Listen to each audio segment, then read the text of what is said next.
when we present to you to saying that we are monitoring, we must then tell you we have tested it on the ground. We have evaluated it on the ground. Honorable Kanyile raised the issue of missionaries that we work with. When she was giving an example of whether it was youth missionary or gender missionary. I'm not sure between the three of you whether it was Honorable Adonis Chauke and so forth. Because these missionaries are there, I think it was Honorable Chauke Adonis. When we work with missionaries, it's multi-sectoral. It's not only departments. We bring those who are serving across departments and provinces, but we also bring civil society. And I think why I was linking it to the point you were raising, Honorable Kanyile, is on the basis of service. Why don't we have deaf communities served adequately at service points? And you gave an example of police station completely, and you're quite correct. There are reports that says that. There are decisions that have been taken, but it takes long to implement. And you look at the nuances of our GBV response. If a person with disability or a deaf person goes to a police service and they don't get access to the services completely, we are missing this response. And it's a big issue. So the data we collect, we then bring it back to try improve service, the efficiency and approach. So we are not going to be perfect. There are sites, health sites, police sites that are called ideal. We have this in health clinics, ideal clinics. Honorable Letlape was in the health sector. We have it in police, where police are also improving, but you also have what we call the Tutuzela Care Center, where we then saying one-stop center as models that are improving service delivery. But it will be a cascade model to get everything right. But it cannot be that people must then redirect their routes to going to getting where the service is comprehensive. Whether in the rural area, whether in the urban area, all services must be equal, but it must be matched with the budget. Unfortunately, even if we have wishful thinking around ideal service, it must be matched with the budget.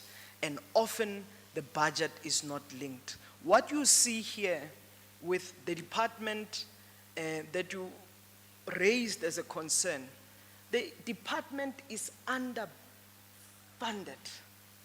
but it's not unique just to us as South Africa. I met with Deputy Minister of Gender in Canada. They are suffering from the same thing as a global north. You look at Netherlands as an example, you look at other countries, Kenya closer to home and so forth, they are suffering from the same thing. This then requires a whole lot, political will. It needs us to be intentional in financing the social and structural issues here. And this is what this parliament, through your leadership, but through our work, we consistently fight the social and structural challenges. So, Honorable Chair, if there are other issues, we will respond in writing to your office and to the members of the portfolio committee. But I thought it's necessary that we paint what we are dealing with. It's not a commodity.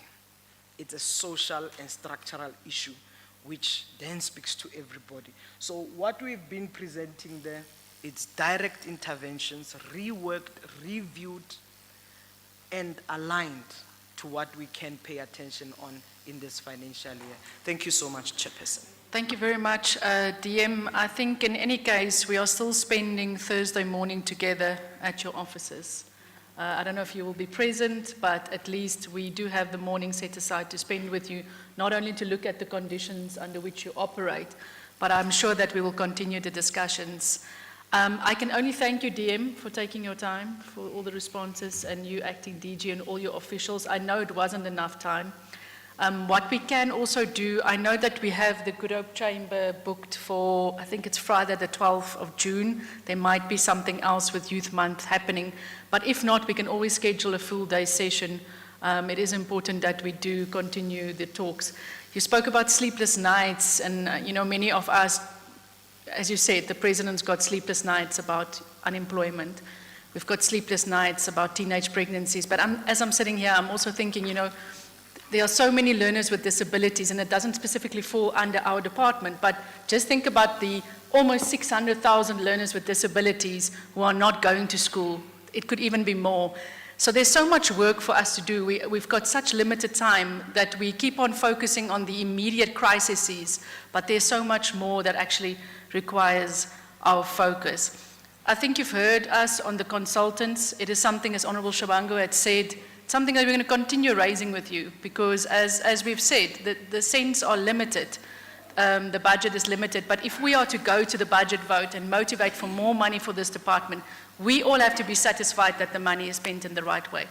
It was raised, for example, on the issue of events and functions, which has been deemed interventions, but like Honourable Tsotetsi had said, those cannot be once-off interventions. If we're going to be spending money there, we need to see the lasting impact. And so I think we really will continue these discussions. I also want to say on the issue of international travel, none of us are saying here we shouldn't be meeting our international obligations. I understand what you're also saying, DM, around trying to keep it smaller, saving money. That's all we are asking. For example, when the war broke out in Iran, I couldn't come to the UN, even though we had made those arrangements a long time ago, because Parliament came back and said, the only flight we can get you is going to cost 500,000 Rand or 600,000 Rand. And I had to make a call to say, I cannot be the one asking you to come and account to us about money, but I'm willing to spend more than $500,000 on a ticket. So I had to stay behind. Those are some of the things we have to do, because it's not my money, it's taxpayer money.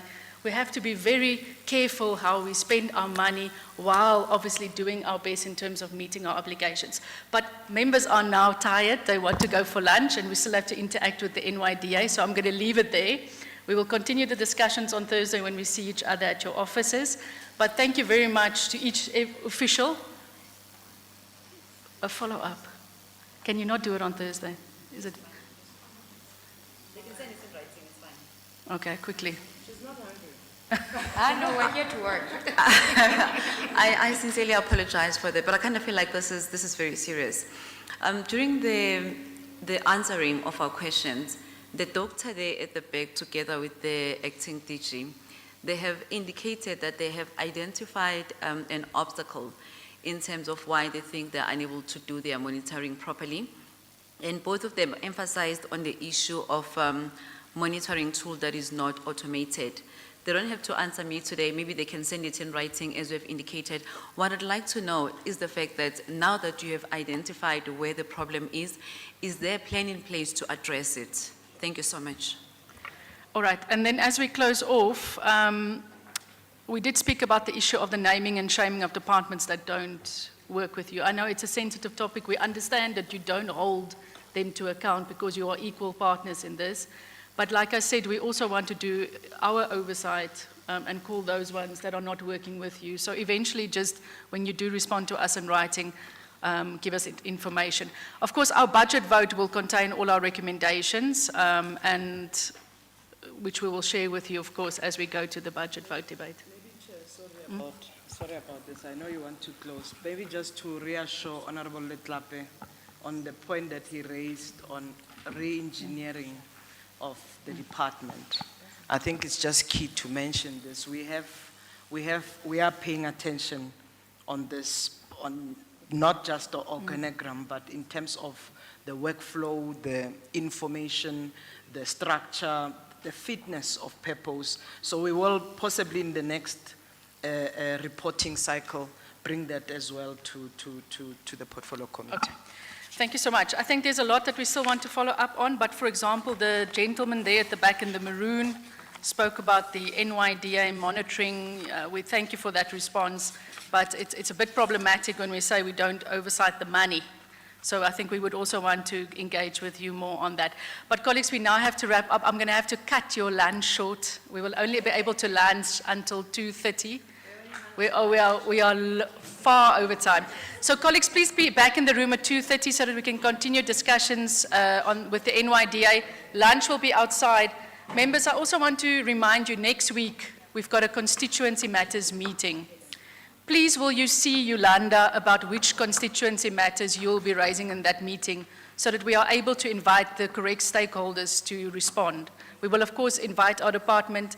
Honourable Sotete, I know which one you'll be raising, but just I've done a sheet with your names, so let's just write your issues so that we invite the correct people.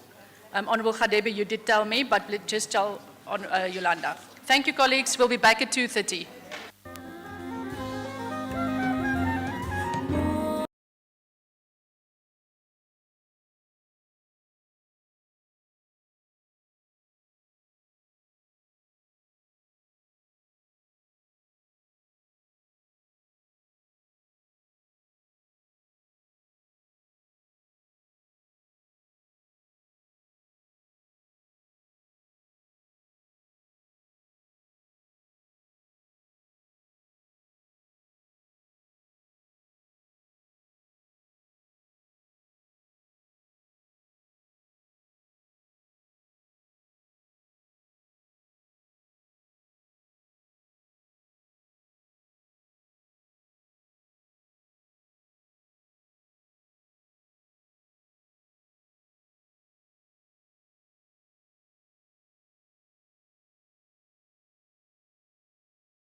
over to and fro in Parliament, and she wasn't too pleased, but it was around the issue of your spending, for example, 1.4 million rand in money on one event.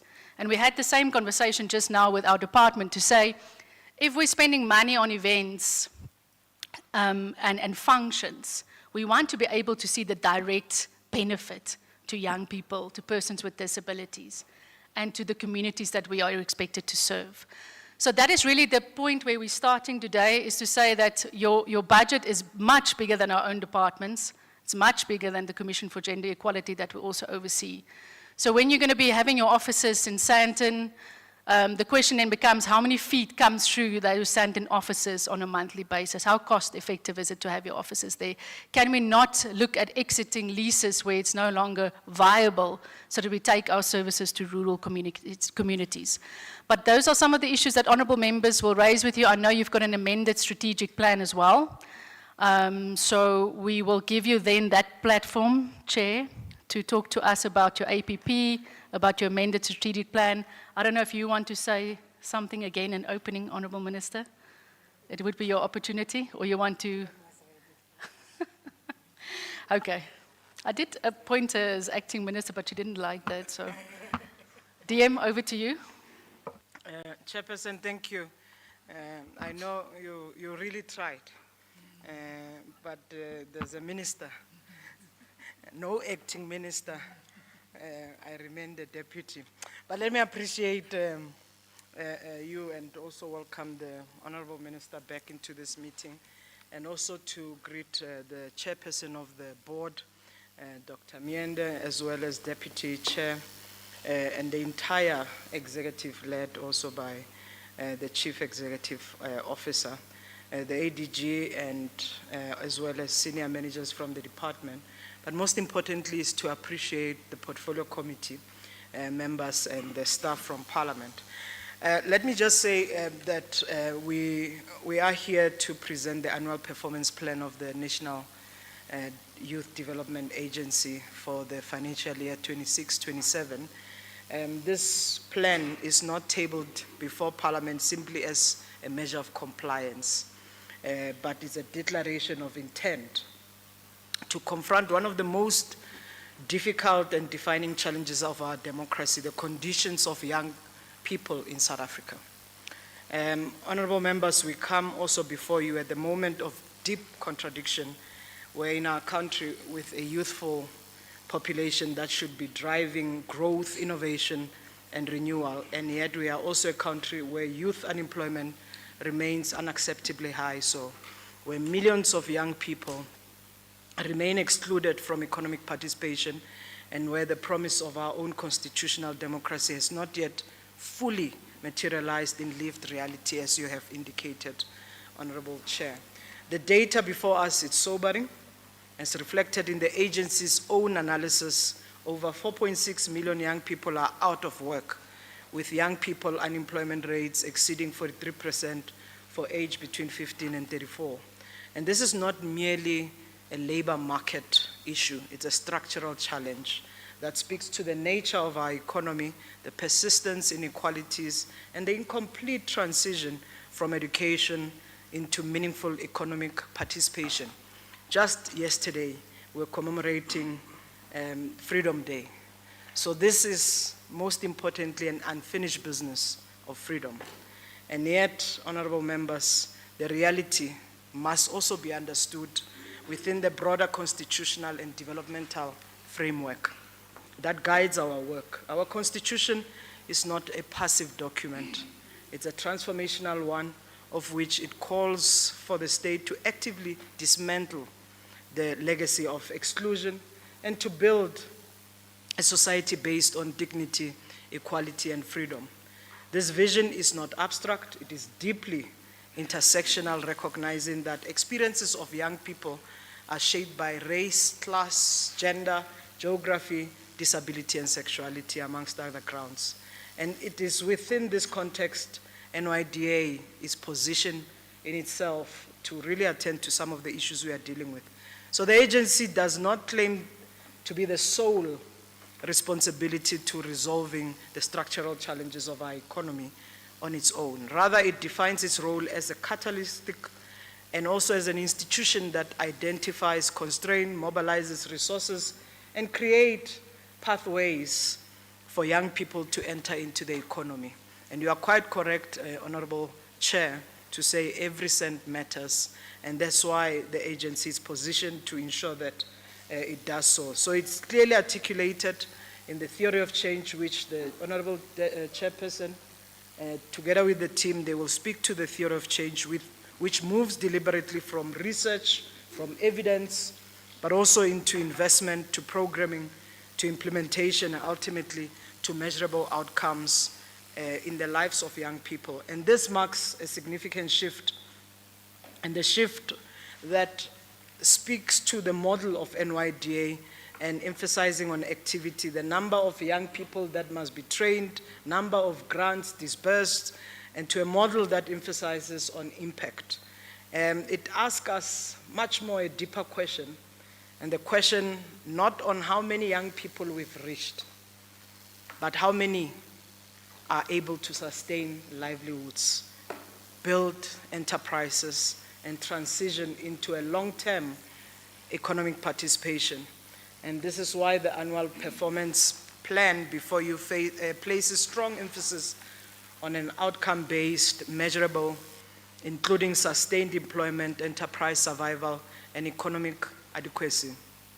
It introduces a much more sophisticated approach to tracking impact over time, recognizing the real time and real transformation that is also measured into some of the short put or outputs that are presented. At the program level, we're expecting here the agency which will continue on 3 core issues, Honorable Chair. First is the economic participation. NYDA will place and continue to support youth-owned enterprises, and of course the interventions will be presented. The second one is the employment pathways through alignment with the Presidential Youth Employment Initiative and the role in linking young people to opportunities through platforms as the National Pathway Management Network, and earlier we spoke about that during the presentation by the department. And thirdly, it's around the skills development and empowerment. The agency will continue to really capacitate tens of thousands of young people across our country in ensuring that there is job readiness and skills, technical training and life skills, but also ultimately to accessing opportunities that will sustain them. So what is equally important is how these programs are delivered, and I think this is what the members of the Portfolio Committee are interested in terms of deliberation around efforts to expand access, particularly for rural and underserved communities through a combination of digital platform, community outreach partnership with municipalities, and the use of existing infrastructure. And the agency is working to ensure that young people do not have to travel long distance. As you are aware that we've got 43 offices across the country, which of course it's about access to these opportunities. So, Chair, maybe last point I want to raise is that the NYDA is actively mobilizing partnership with institutions, and I'm sure the team will be speaking to some of the interesting and incredible work that they've been doing, whether it's work around IBM, Google, CITAS, and development finance institutions and government departments to unlock resources, expand skills development, and create new pathways into digital economy, green economy, and other high growth sectors. So these partnerships are not accidental, incidental for that matter. They are central to the agency's work and strategy to leverage limited resources to maximum impact for that matter. So I think we have a moment to reflect, but we have to go deep into our own analysis to look at the responsibility, look at the task at hand that we're dealing with, and it's what we will pick up as a true measure of our success through the plans that are presented, but ultimately through the lived reality of young people changing in communities. So as we move forward, we do so guided by the simple but also profound understanding that the future of our country is inseparable from the future of its own youth. And the future is one we must build together. So thank you, Chair, and I hand over back to you and to the team. Thank you very much. I neglected to greet the CEO of the NYDA. I didn't see you all the way back there. Then over to you, Board Chairperson, to lead your team. And we just need to make sure that your presentations are linked up to the screen. Okay. Thank you very much, Chairperson. Greetings to yourselves and all the honorable members present in the room. Greetings to the Minister, the Deputy Minister, the DG, management, the Company Secretary from the NYDA, the Deputy Chair, Mr. Bonga Makanya, and all support staff that is present today. Maybe, Chair, I would like to begin by saying that our offices are not in Sandton, but tomorrow you're going to see. Our offices are in Sunning Hill, not Sandton. Okay, for us coming from Cape Town, it's all the same. Oh, okay, sorry. Yeah, it's one fancy place. No, it's not of it. But I'm happy that tomorrow we're going to be hosting the portfolio chair and the members, so they're going to be able to see. There's even a taxi rank nearby. So it's some of those things. I just wanted to start the chair. So this engagement to us as a board, this is our third interaction with the portfolio committee since our appointment. As Chair would have alluded to that. For us as a board, there's an important opportunity for us to account for progress, reflect on constraints, and outline our strategic direction going forward as a board. The work of the agency is undertaken within the framework of the NYDA Act, and our mandate is executed within a complex and evolving national, continental, and global environment that continues to shape both the opportunities and constraints faced by young people on the ground. To us as a board, oversight remains a cornerstone of our constitutional democracy.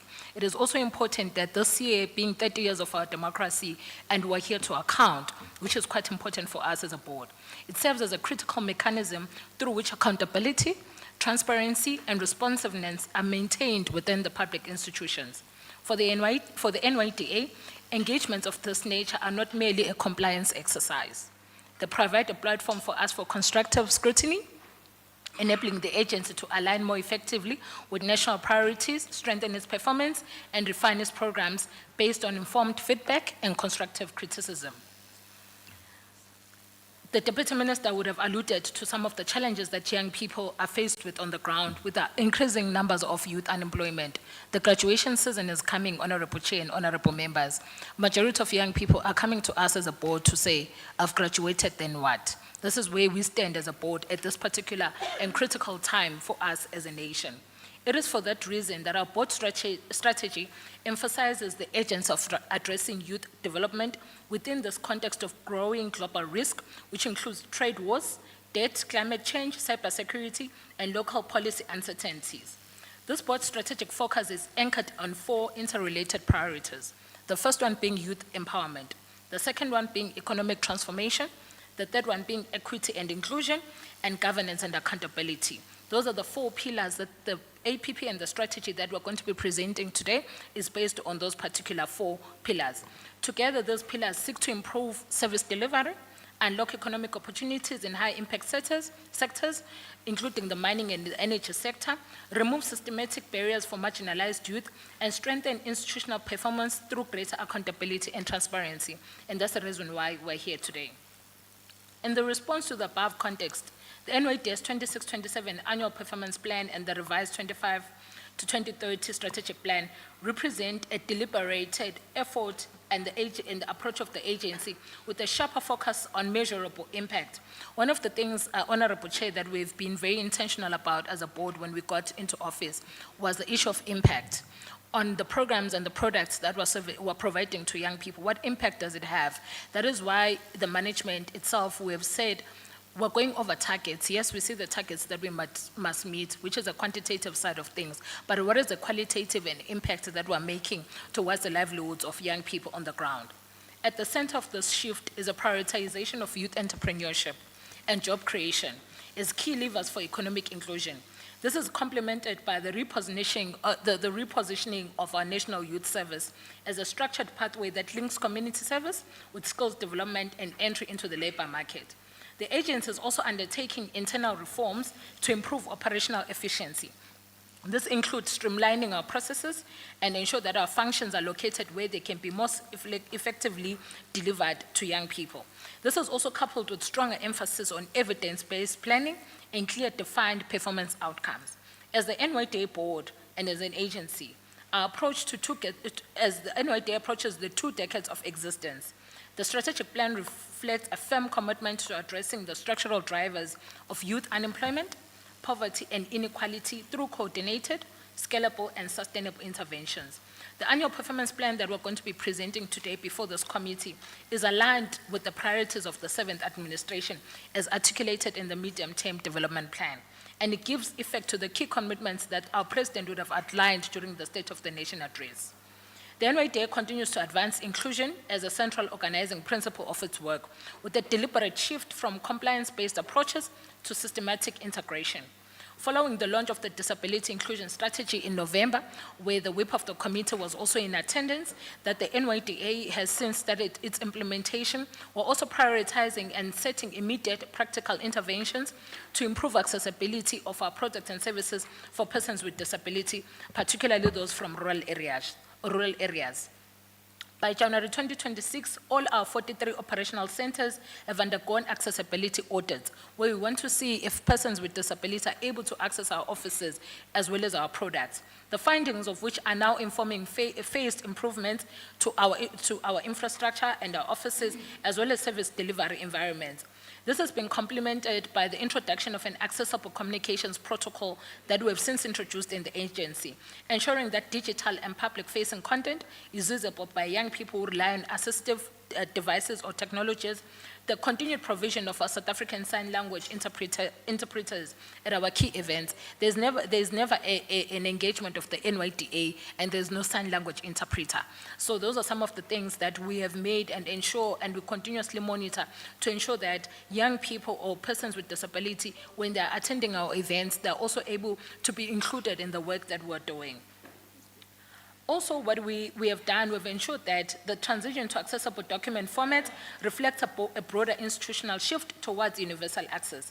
Internally, capacity has been strengthened through the rollout of disability sensitivity training, ensuring that staff are better equipped to engage inclusively and effectively.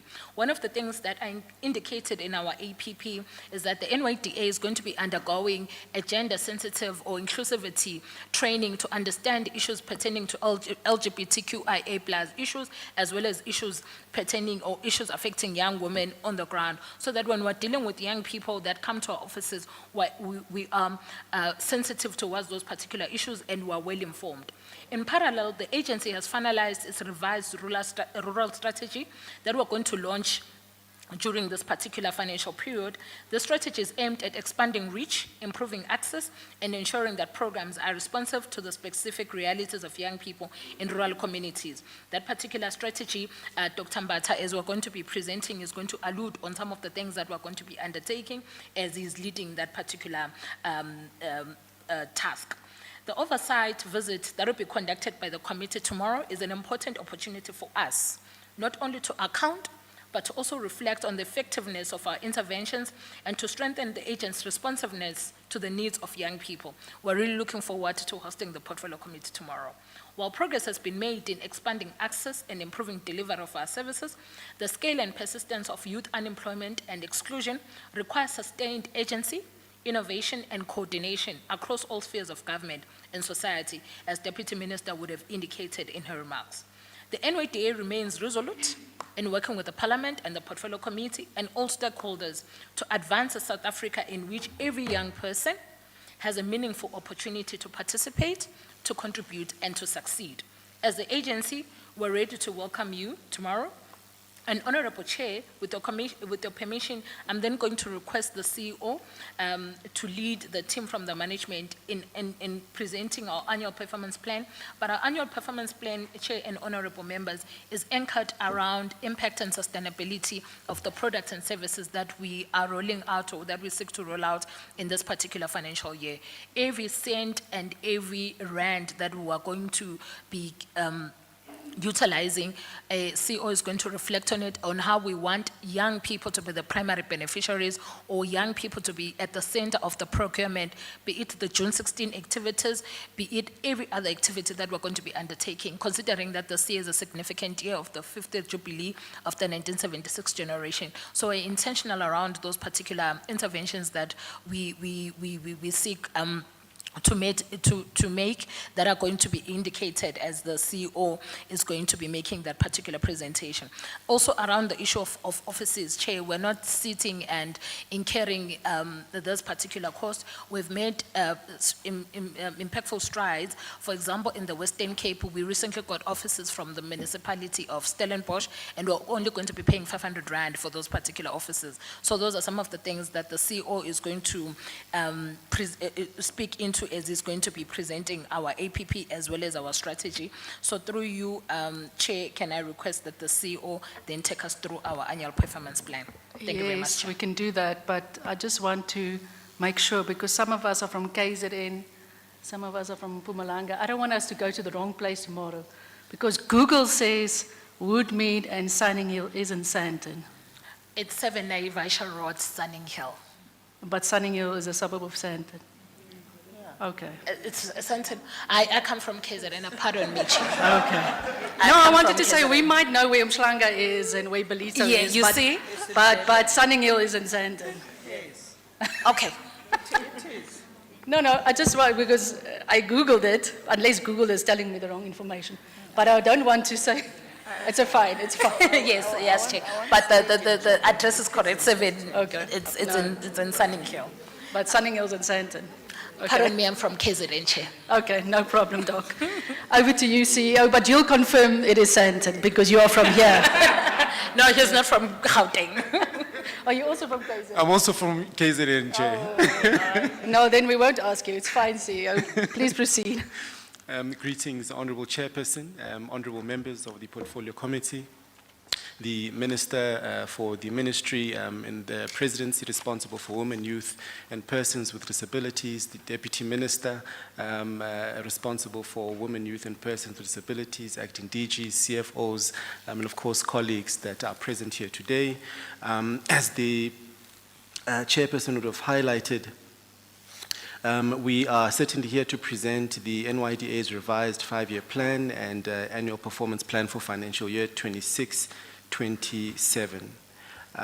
To provide an outline, Honourable Chair, we'll really be walking through the following issues, laying the foundation for the context in which the NYDA's revised 5-year plan and APP is located in when it comes to youth development in the country, what actually the NYDA strategy looks like, aligned with the 5-year plan and of course anchored in the national priorities as outlined in the medium-term development plan. We'll also reflect on the Presidential Youth Employment Intervention as well, given that it's one of the flagship programs of the NYDA. From a programming point of view, we'll be reflecting on the KPIs for Program 1, which is administration, Program 2, which is program design, development and delivery, which are really the operations of the agency, and then Program 3, which is integrated youth development work. We'll then, Honourable Chairperson, go into the question of impact and outcomes measurement as a key focus area and pressure point for the agency to really account for the efficacy of the spending of youth development from the agency itself, but also youth development spend across the public sector and private sector as well, and the extent to which we're able to use those measurements to inform development planning for youth development in the country. We'll also reflect, Honourable Chair, on the questions of accessibility and inclusion, the strides that have been made thus far, and the strides that we are still to make going forward. And then, of course, we'll then request the CFO to come in and really outline the budget that relates to... Sorry, CEO, my members are complaining that they can't see you. Maybe for the presentation, come sit next to Minister. Okay. And then you can take your seats again. Oh, of course. They want to see the voice and the face.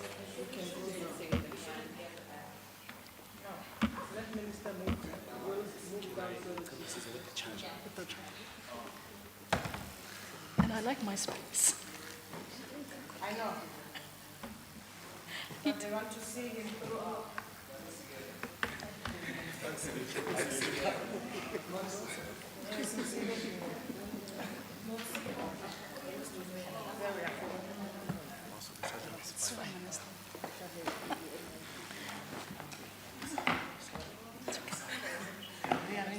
We're one family, it's fine.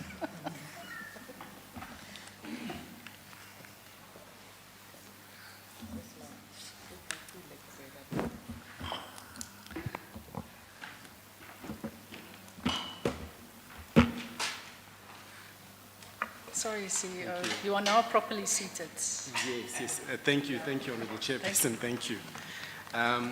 So I think, Honorable Chairperson, honorable members, this is really the overview of what we'll be going through. I'll also try to really provide the overview as succinctly as possible, but really elevate the important issues that we thought it would be important for discussion here today.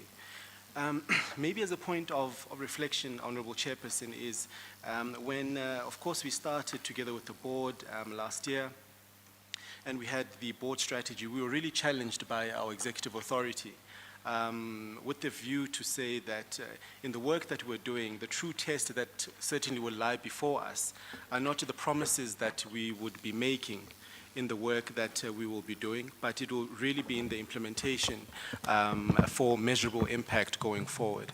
And so this will be the key theme of this particular APP, which is implementation focused and also focused on measuring impact, the efficacy of the spending itself, but really the measurable impact of the programs that we're doing. And so this is really what has informed this, this particular APP. But of course, I think, Honorable Chairperson, the predominant challenge facing young people does relate to the youth unemployment crisis, and it's a big point of reflection and has informed the thinking regarding the setting of targets in this annual performance plan and even in the revision of the 5-year plan as well.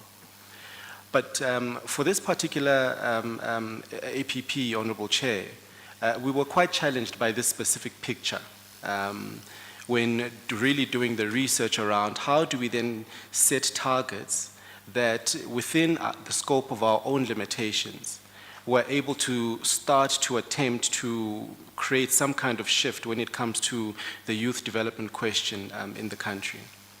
And when we look at this particular picture, Honorable Chair, what we find is it communicates to us that even when the economy grows, youth unemployment does not necessarily respond proportionally. Here, Honorable Chair, we view it with that particular trend line, the yellow trend line at the top, that reflects the growth rate in real GDP terms. So the fluctuations that happen from 2008 all the way to Q4 in 2025.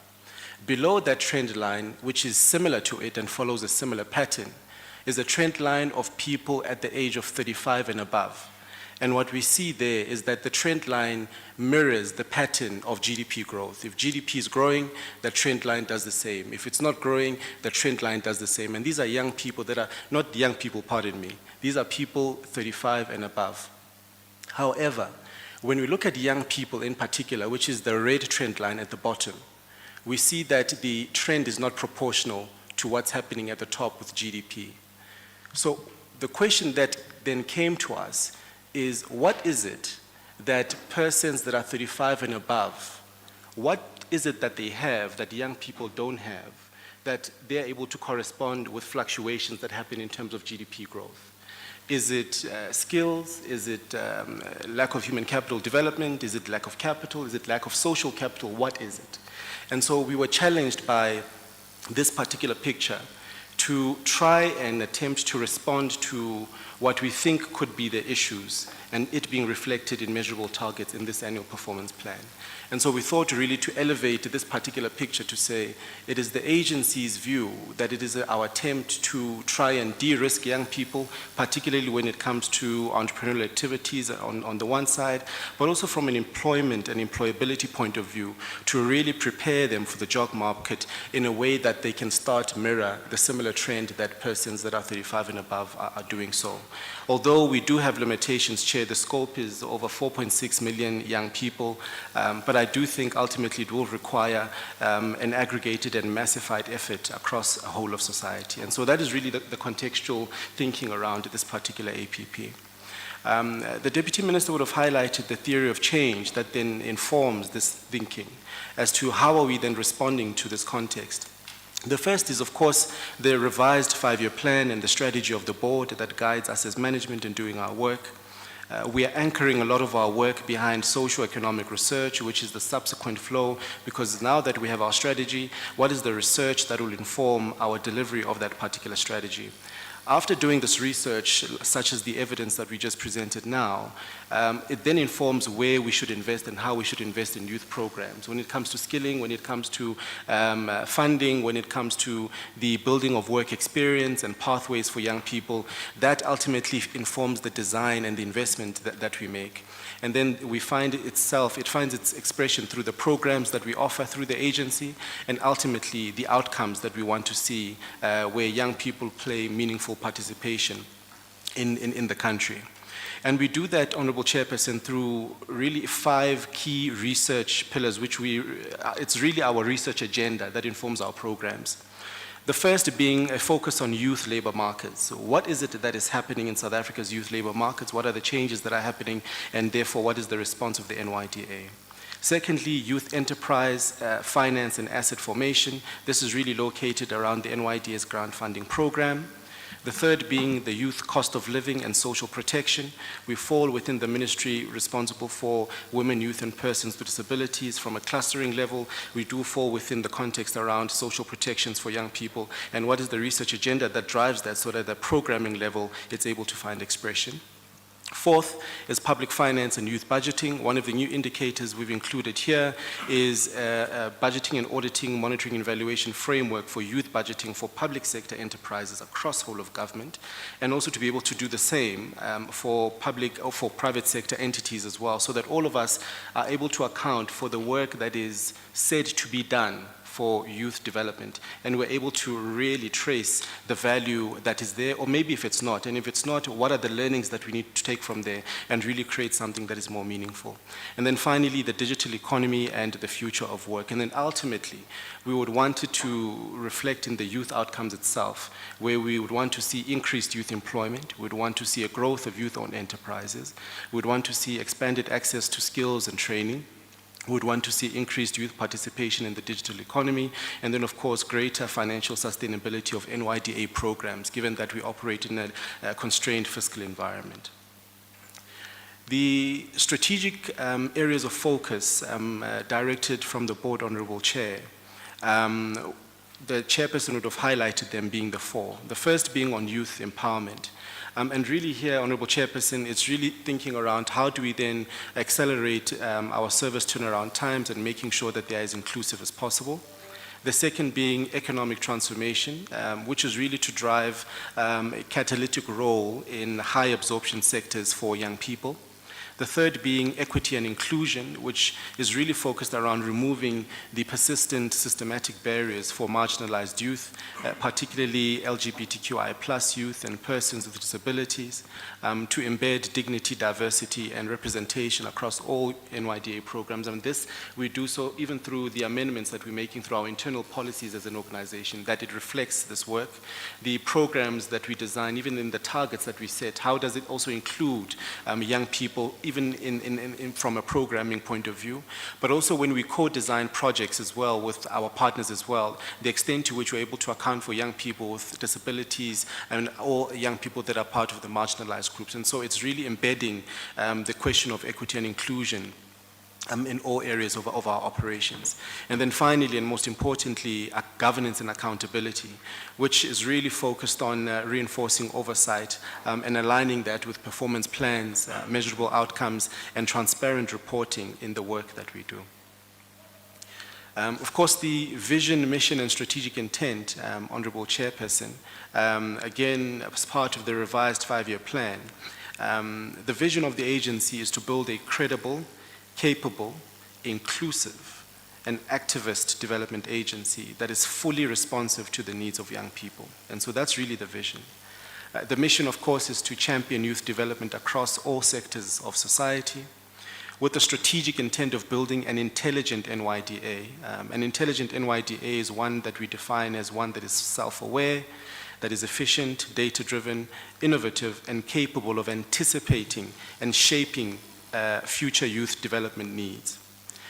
But really, I think, Honorable Chair, the self-awareness in terms of ultimately having at an institution level building an NYDA that is intelligent, I think for us is to recognize and be conscious of the strengths of the institution, but also the weaknesses that exist in the institution itself. And we are of the view that when we have a sober view, an understanding and diagnostic of the true state of the organization of young people, we're then able to identify areas that require strengthening and edifying. And if there are certain things that we need to let go, we let them go, so that we're able to really build an intelligent NYDA.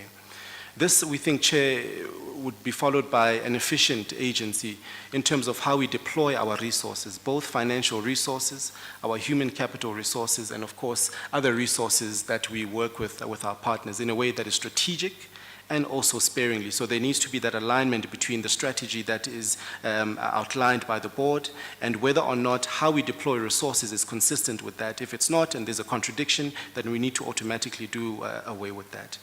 Of course, dealing with young people, we need to be innovative, but to be contextual to the solutions that address both our internal and external challenges. And finally, being data-centric in how we run our operations, which is to leverage all of this big data in the realization of our self-awareness as an institution, the efficiency of the institution, and of course, the innovation that is required to deliver meaningfully and in shaping future youth development needs.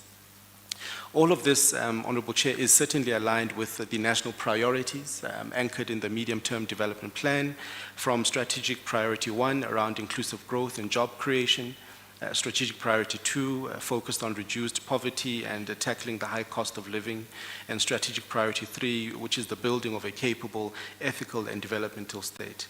This particular vision is reflected in these MTDP priorities as well, based on what we are delivering here today. Honorable Chair, the Presidential Youth Employment Intervention continues to be an important pathway for young people. We do have an increased mandate of really reaching 100,000 young people in 2026-27 as part of the Presidential Youth Employment Intervention. But also in a way that is integrated from an ecosystemic point of view with employers, with enterprises, with the non-governmental sector, and of course with the whole of the public service in terms of establishing a pathway or a management network that is able to drive the upward mobility of young people across the board. We continue to see the great demand of this particular program for any applications that are required. Typically, we receive 10x that number, and this I think just speaks to the sheer level of demand for youth development services in the country. And I think for the agency itself, consistently, the level of demand for youth development interventions by young people far exceeds the supply that the agency is able to give. So there are those limitations and constraints that we're operating under, and therefore does require innovation and meaningful partnerships that are well coordinated to be able to create meaningful pathways for young people.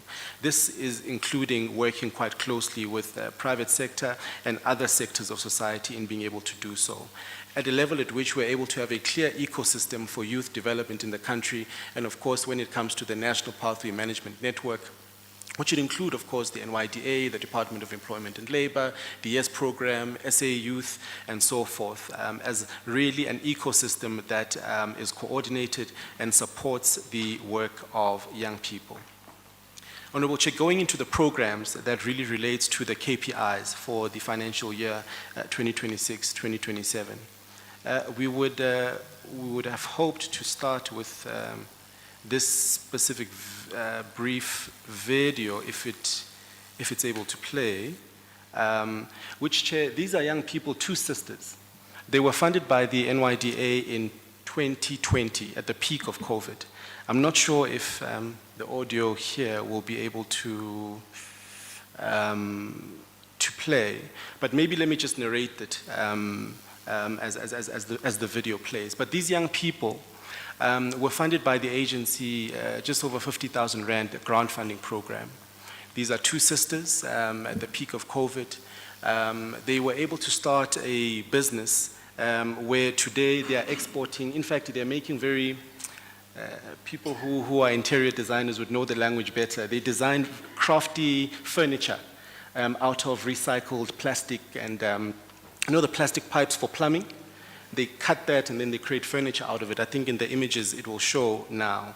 But what is phenomenal about this, and I think it's part of what inspired the thinking around the APP, is that we would want the NYDA to create these kinds of impact stories for young people. In this scenario, these two sisters, they are exporting to the US, to Europe, and to the Middle East. They have this plant, this manufacturing site and plant in Centurion. This site is in Centurion, and they are a multi-million rand business from grant funding from the NYDA. Right now, when I reached out to them, they had actually said, look, now we're actually looking for a next round of funding. They're looking for $3 million from international investors. Of course, we have that limitation. We can't assist there. But I think this demonstrates the power of the work that can be done when we think about the long-term impact of the programs of the NYDA. They employ just over 200 people through the work that they do. And we can just imagine if we're able to support these kinds of young youth-owned enterprises, and particularly women youth-owned enterprises, the scalable impact we can be able to see at a macro level. This is just a depiction of the process that they undergo when they create this particular furniture.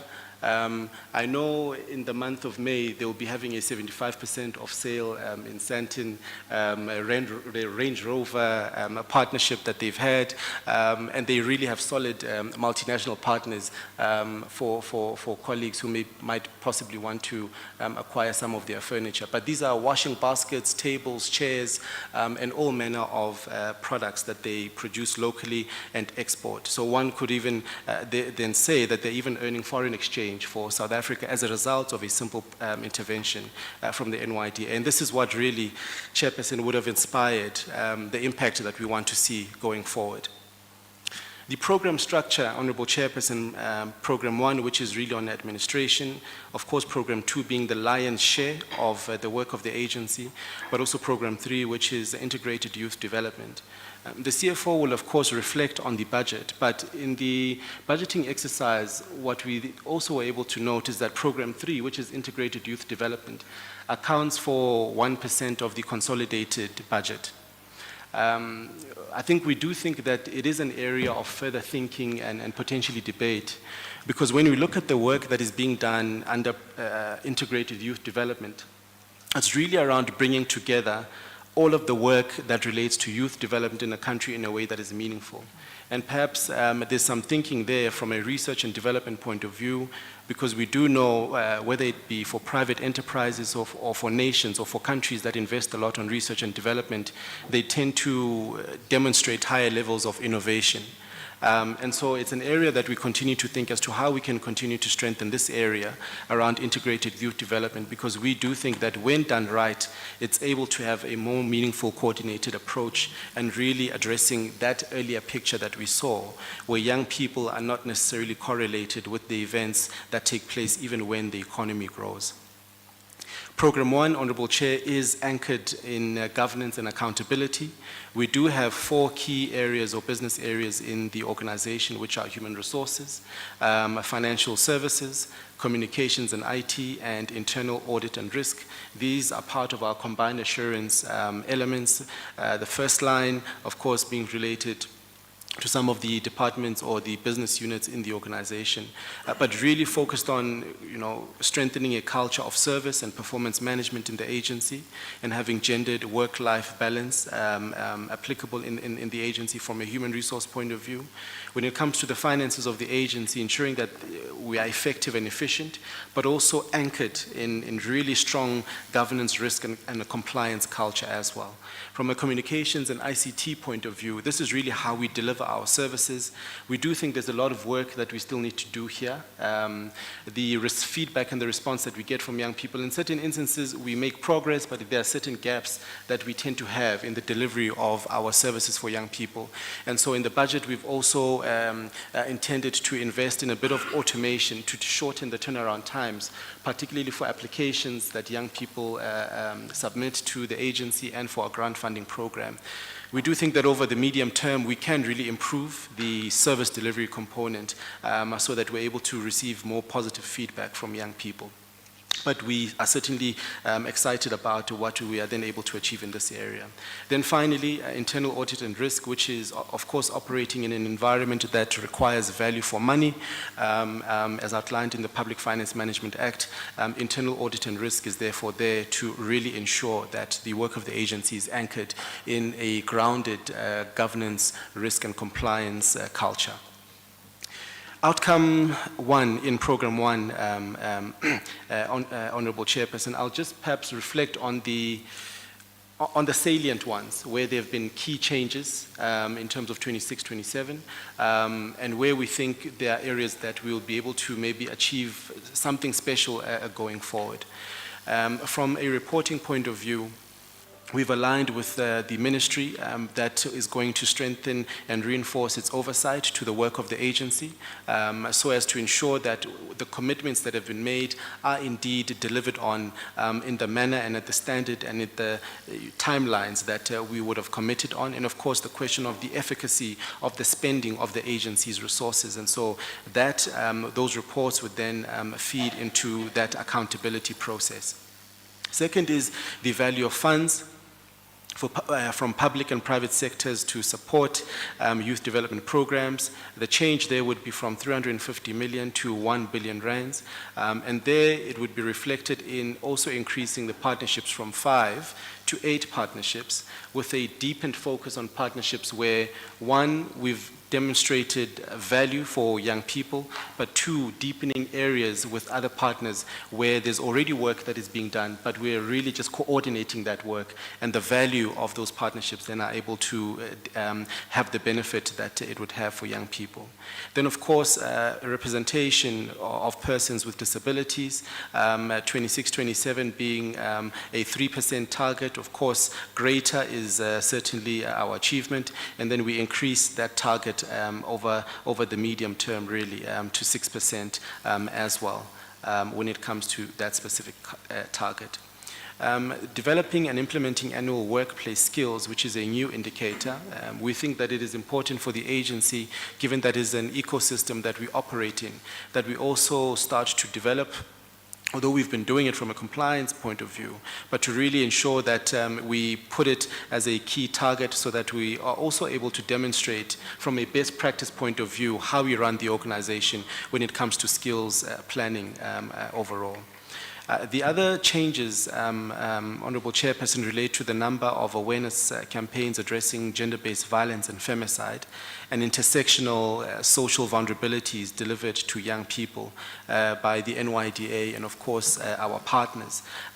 We've jumped there from a target of 2 to 10 because we do think that there's a lot of work that can be done in really creating awareness on a lot of these social issues. And the NYDA should be central in playing that role. Our risk management maturity and assessment report, achieving a solid standard of performance in terms of the management of risk is, of course, part of the target that we've included in this APP. On the output indicator that relates to preferential procurement spend on enterprises that are youth, young women, and youth with disability owned, the key changes there is on youth owned, we've bumped up from 40% to 50%, from youth women being 45% to 50%. And then young people or young persons with disabilities, keeping it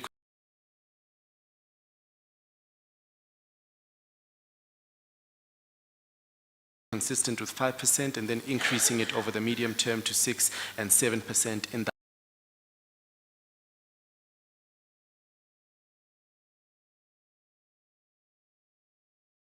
outer period as well. We think this is also important for us to perform at this level, because if we are lobbying, advocating, and encouraging other departments to do the same, we need to demonstrate that from a best practice point of view, we're actually doing it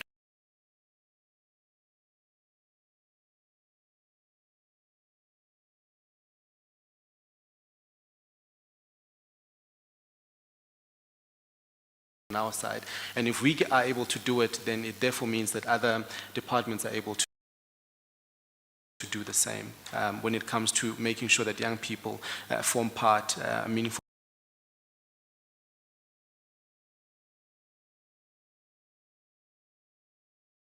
part of preferential procurement. Intergovernmental relations activities that have been facilitated, increasing from 12 to 5.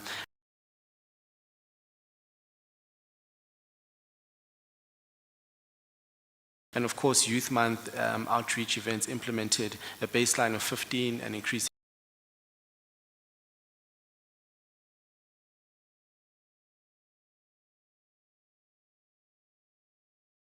it to 20. This, of course, is a big year for the commemoration of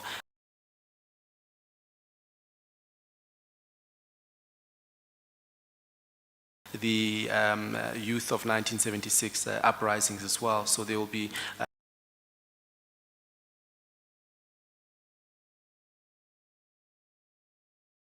quite a lot of work that will be done as part of this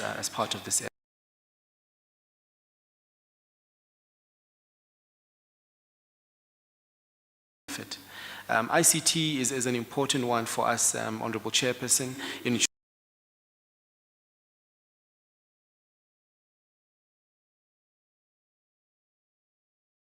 ensuring that our ICT delivery standards are 95% and above, because these are some of the ways in which we deliver services to young people. So downtimes is something that we certainly cannot afford, even in the context of some of the geopolitical risks that arise that do affect some services or resources that we use. But we have, in terms of our internal lines of defense when it comes to these areas where risk is concerned, that we ensure that our operations are not disrupted by any internal or external developments that take place. Program 2, which is really the core operations of the NYDA, which is a program design, development, and delivery. This is really where we really deliver on all of these products and services. Products and services that relate to training interventions, which are inclusive of persons with disabilities.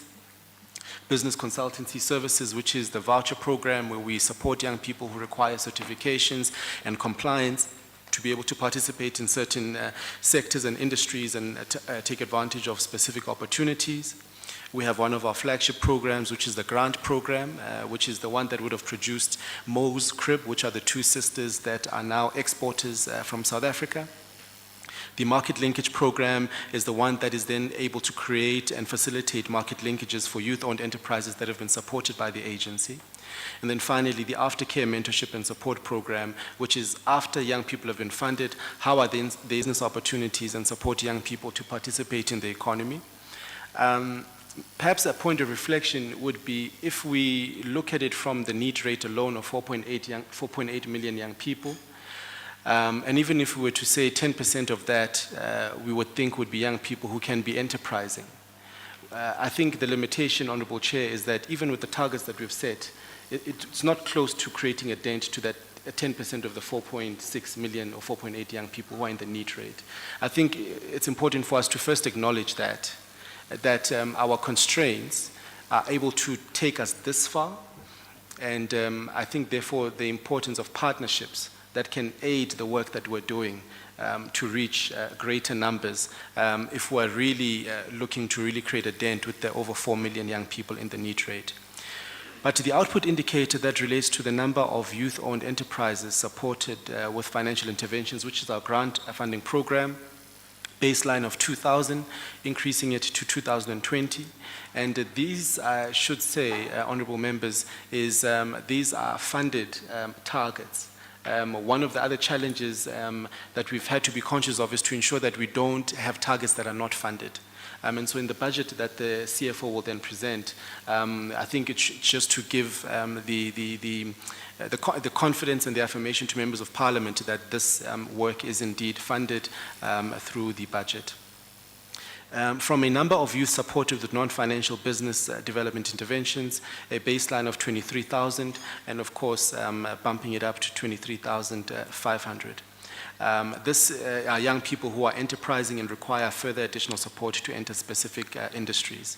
Number of jobs that are created and sustained through supporting entrepreneurs and enterprises, baseline of 8,000, increasing it to 8,500. Number of business development support vouchers offered to young people, a baseline of 1,650 and bumping it up to 1,700.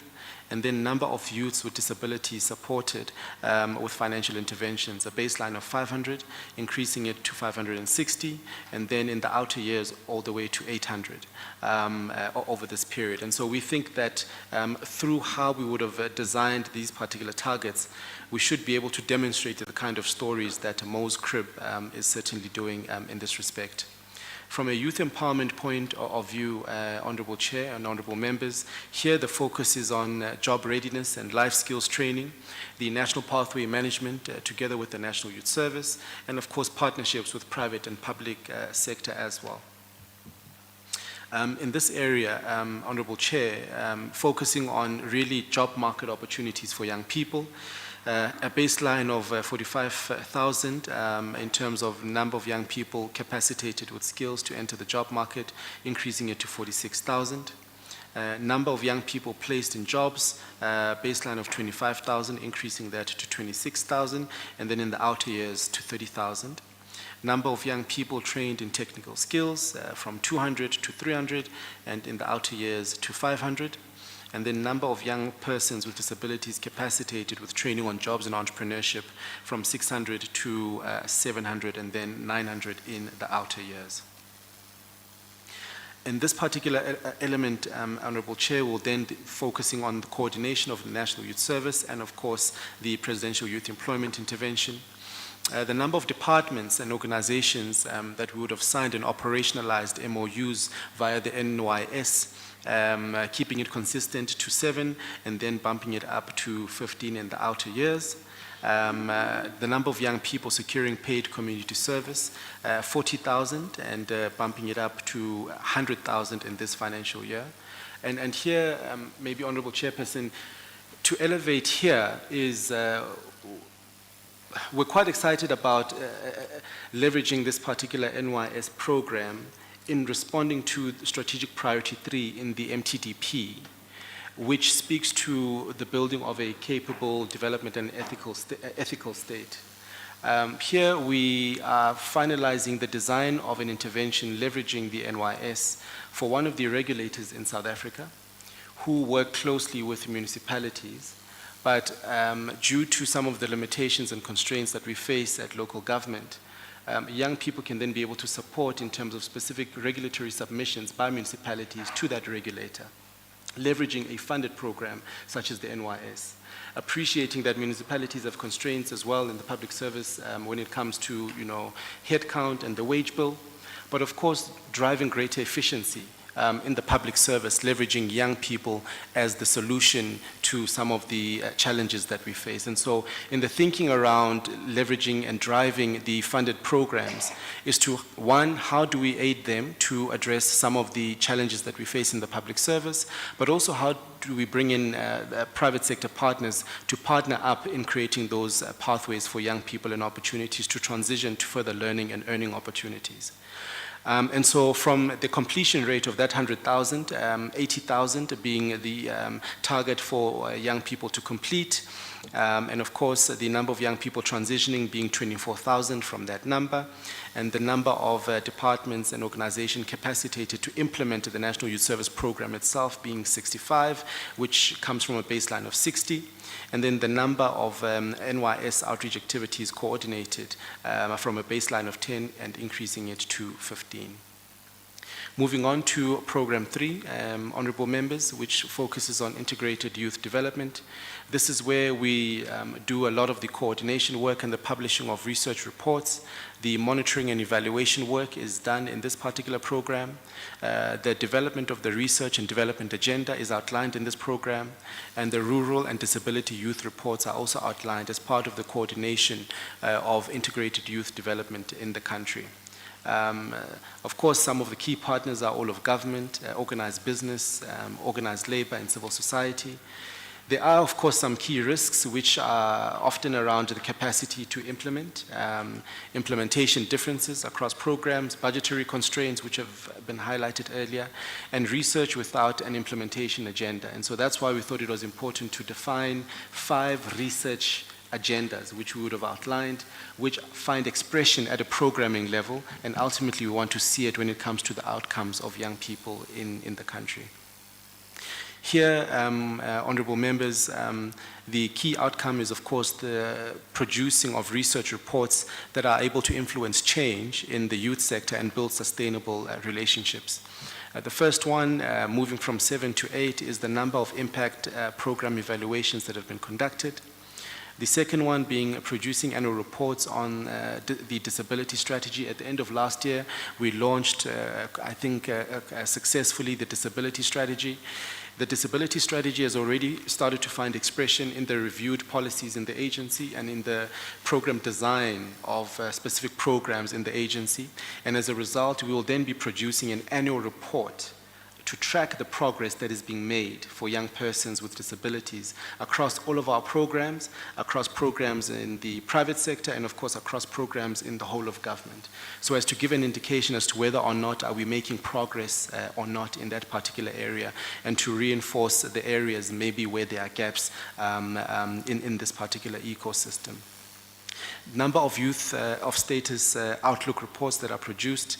We produce these on a monthly basis, really informed by data points that come from the Statistical Authority, but of course some of our engagement partners in the various machinery platforms that we engage with youth formations in.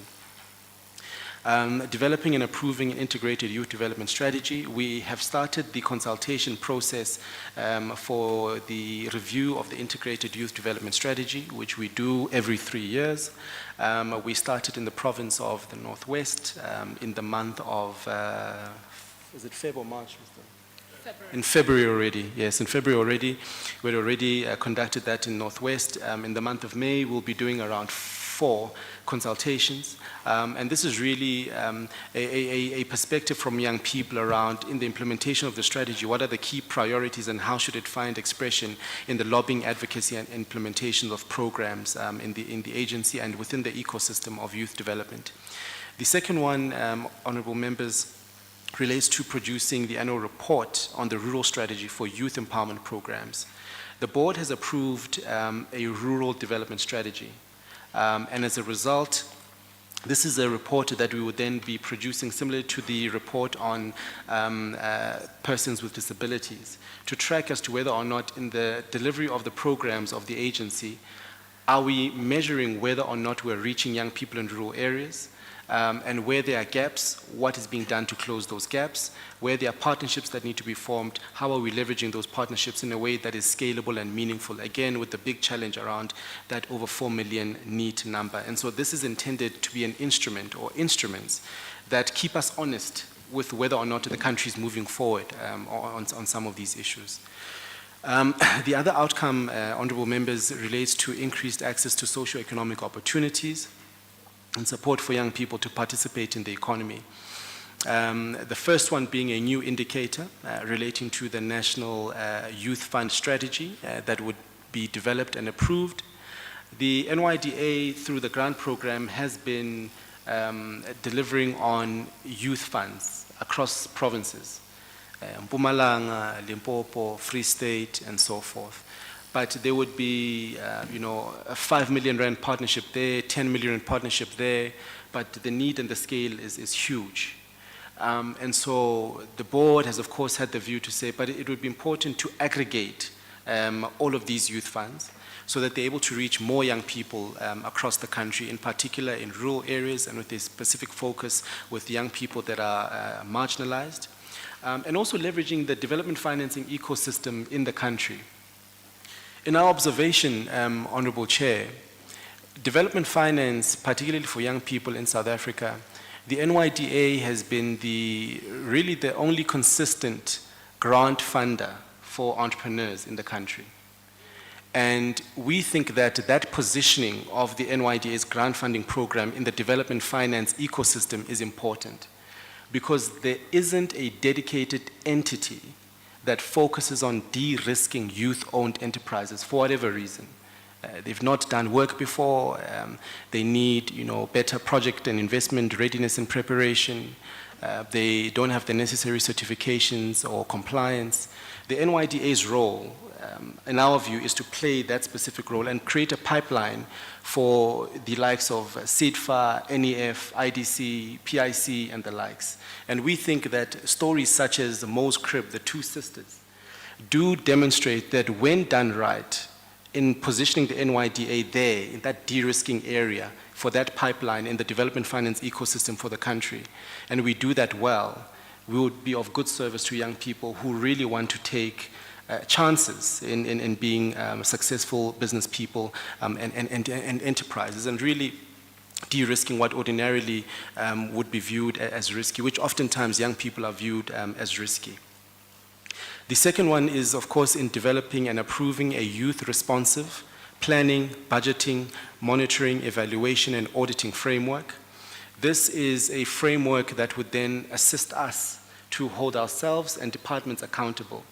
If South Africa says there's over 50 billion rand that is spent on youth development initiatives, be it with the NYDA, be it employment and labor, be it CETAs, all of us need to be accountable as to the value of that 50 billion. And we need to be able to really, at a systematic level, trace where these resources are going and whether or not there's value for money in terms of the programs that are being delivered as a result. And we think that this framework is an important attempt as part of Program 3, Chairperson, to really start to see whether or not the needle is being moved or not. An additional new indicator relates to funds raised to capitalize and support youth enterprises through the National Youth Fund, and they're starting at 50 million rand, and in outer years to 100 million rand as well. And here, Honorable Chairperson, there are a number of youth funds across the country, not only in the public sector, but the VC space, for example, private equity and the likes, they do have these funds, but they're not necessarily coordinated in South Africa, and we think the agency should play that coordination role. Because the young people come to us for opportunities, we should then be able to facilitate and direct them to areas of funding that can really support them. And where we need to play that early stage role, we're able to play that to support them in that work. And then, of course, the number of youth-centric economic research that are developed being one per quarter over this period. Then, of course, the number of youth fund mandates achieved is a new indicator to 4 youth fund mandates achieved in this financial year, and, of course, bumping it up to 12 in the outer years. Having 4 provincial National Youth Fund roadshow engagements as part of the mobilization of the National Youth Fund, and then bumping it up to 12 in the outer years. And then 2 international investment missions engaged. In the area of international relations, a number of embassies and international partners do have programs for young people as well.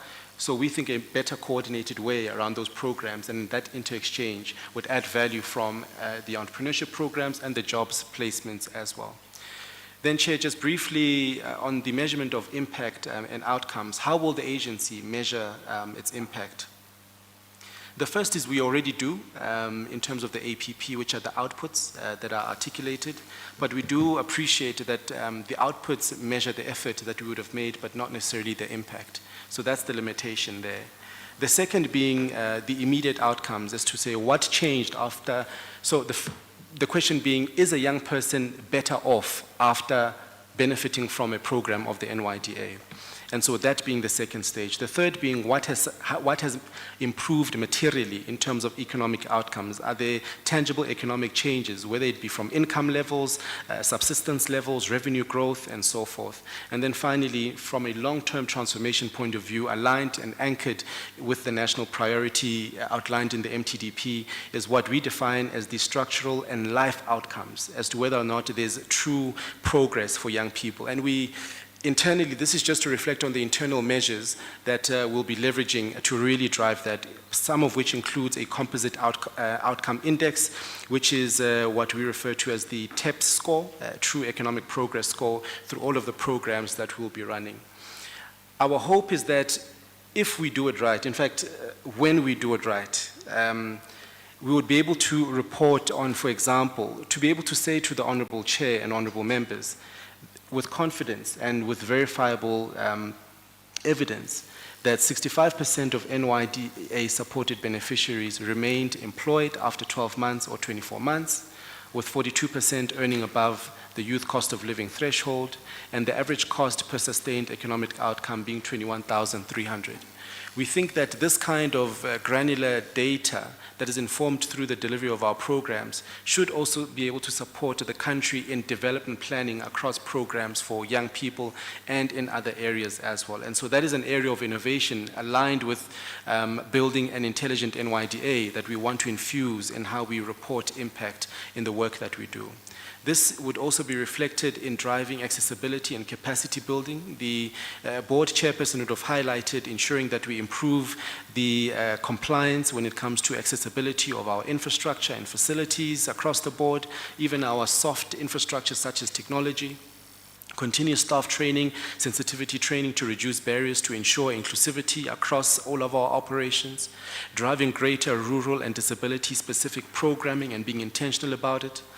Making sure that we're able to monitor inclusion indicators in the rollout of our work, and of course the specific focus on rural youth, particularly in non-urban areas that face challenges that urban youth don't necessarily face, both internally and of course in the delivery of our programs and with that of our partners.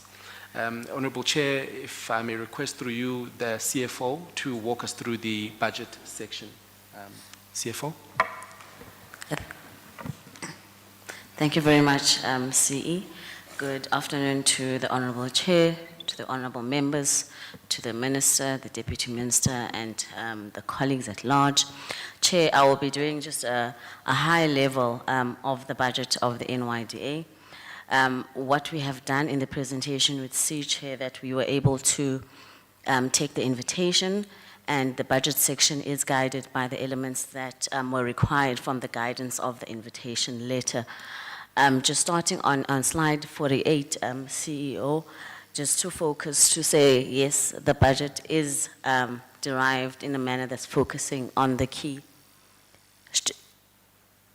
strategic objective, which is youth empowerment, economic transformation, equity and inclusion, the governance and accountability.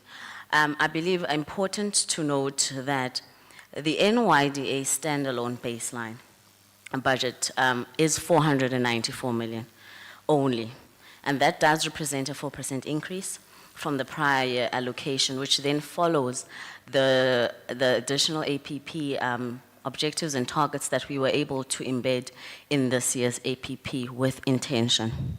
The 1.35 billion is a special allocation.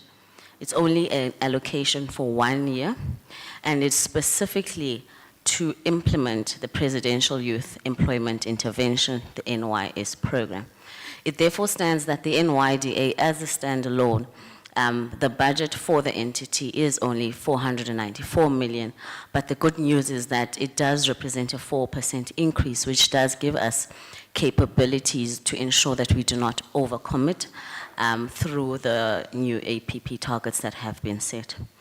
Core operations of the NYDA, which are the programs, the operational program, service delivery, including the NYS, represents the larger portion of the budget, which is 77%. 14% represents the compensation to employees, 8% represents the administration program, and 1% thereon will represent the capital expenditure.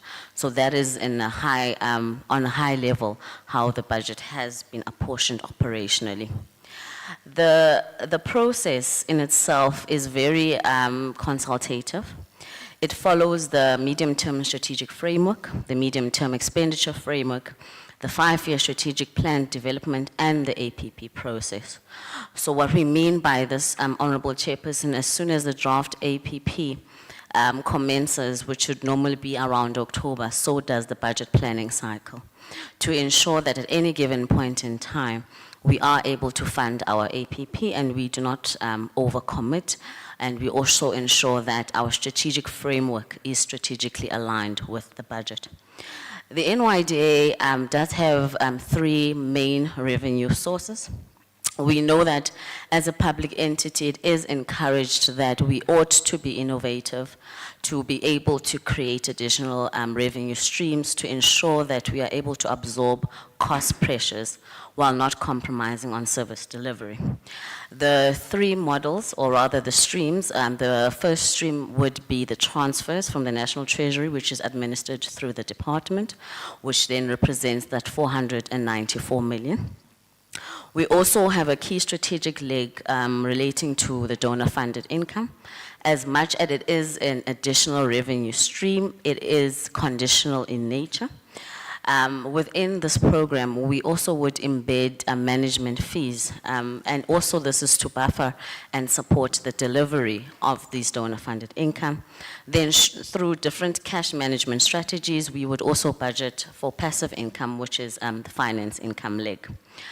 The project-based budget, which is mainly in support of operations, is that as far as possible, all our divisions operationally, we need to ensure that the projects are fully funded and we are able to meet our APP.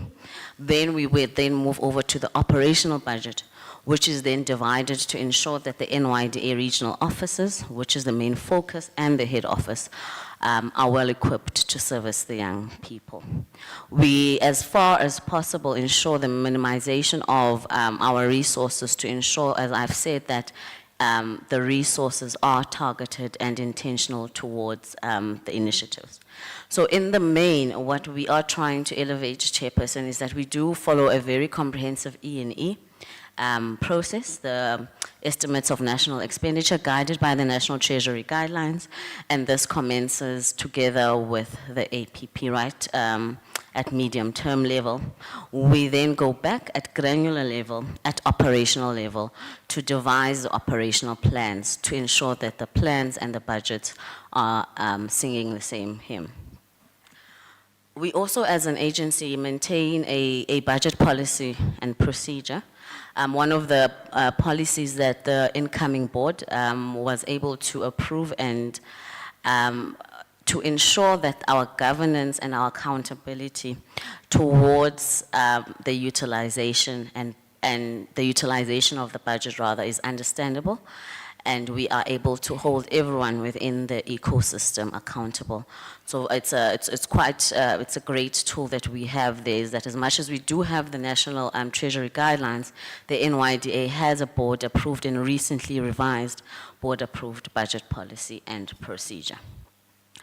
The next, slide 51, it just speaks on a high level on what I think will become very important to understand, to say that as much as the NYDA has been facing quite a lot of pressures in the past four years, if you look at the past 5 years, four out of the 5 years, the board has approved a deficit management reduction plan.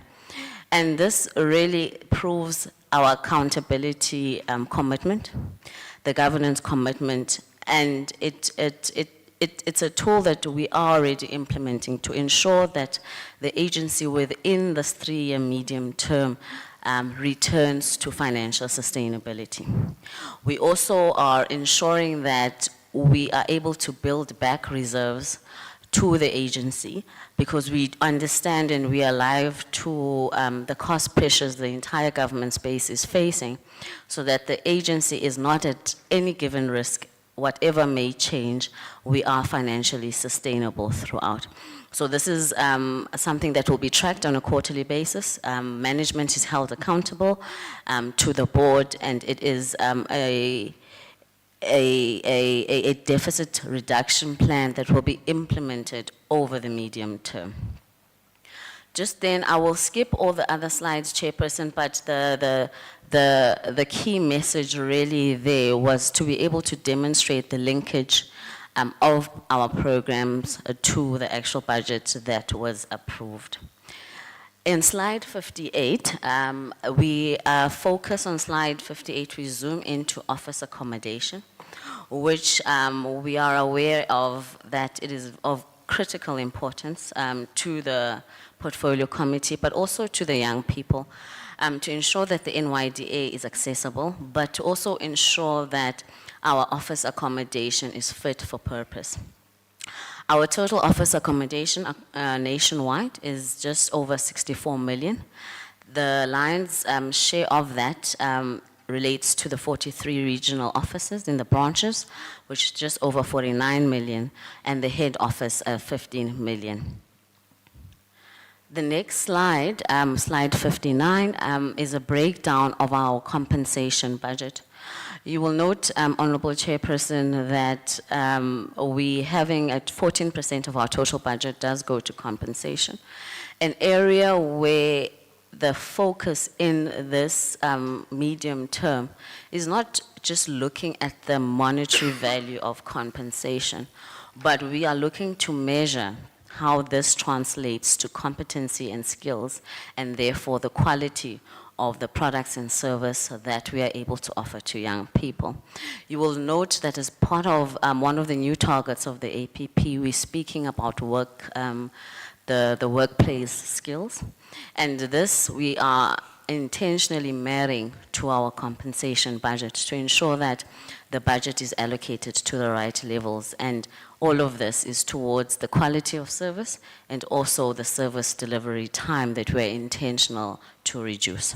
We're sitting about 270 million, which represents 14% of the total budget, with a head count of 527 that we have budgeted for.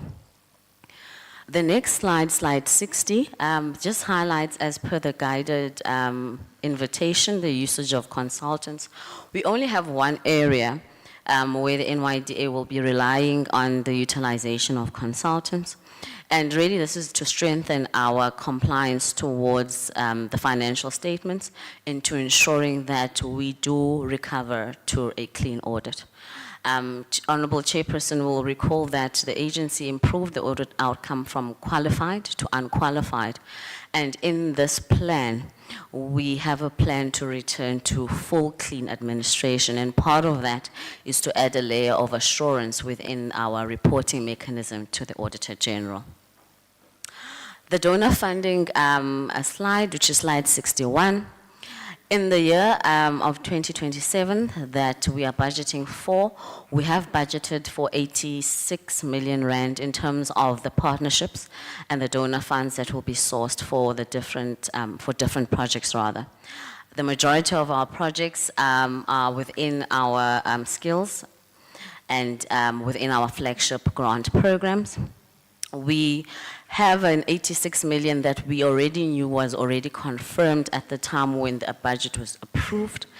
This was a conservative number in such that we already have a pipeline within this first quarter which has materialized, and the portfolio committee will be able to see those numbers when we do come back to report on quarter one of 2027. A key component on slide 62 rather, as I wrap up, is just a reflection of the donor funding and the sources of funding that we were able to close off the prior financial year with. You would see a low utilization rate, Chairperson, which we are alive to. We were able to ensure that all these partnerships and all these funds will roll over to the next financial year. So in essence, it does mean that that 86 million that we have in the budget will most likely be higher when we come back for quarter one as a result of the roll forwards that we were able to conclude and implement towards in quarter one. Thank you, CEO, and thank you, Chairperson.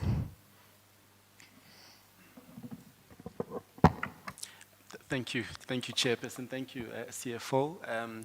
Maybe just on this one, Honourable Chair, if I can request our Executive Director for Corporate Services. But we'll have to move a little bit fast. Okay. Because I still want members to be able to engage with everything.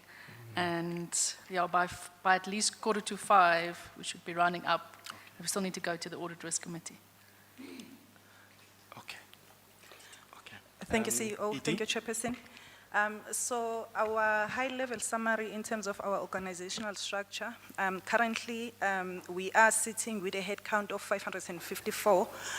You will see that, Chairperson, this is a reduction compared to the first and second quarter of 2026, where we had a total number of 600 positions on our structure.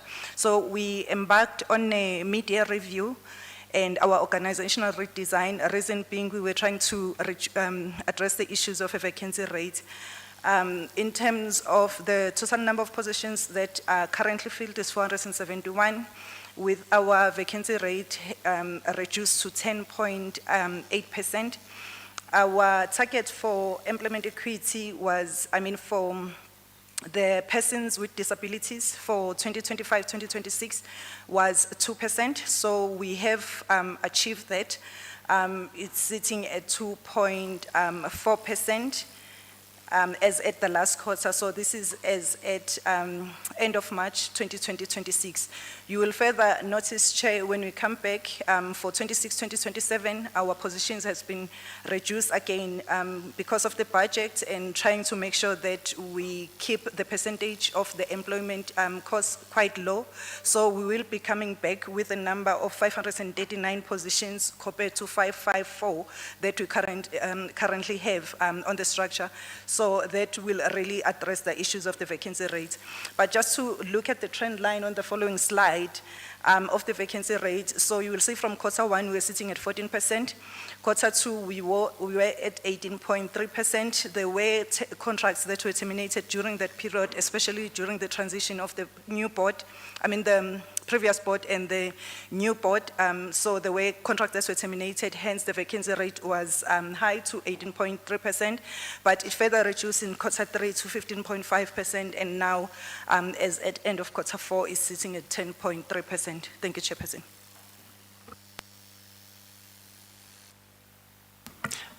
Thank you very much, Edie Duma. Thanks, Honourable Chair.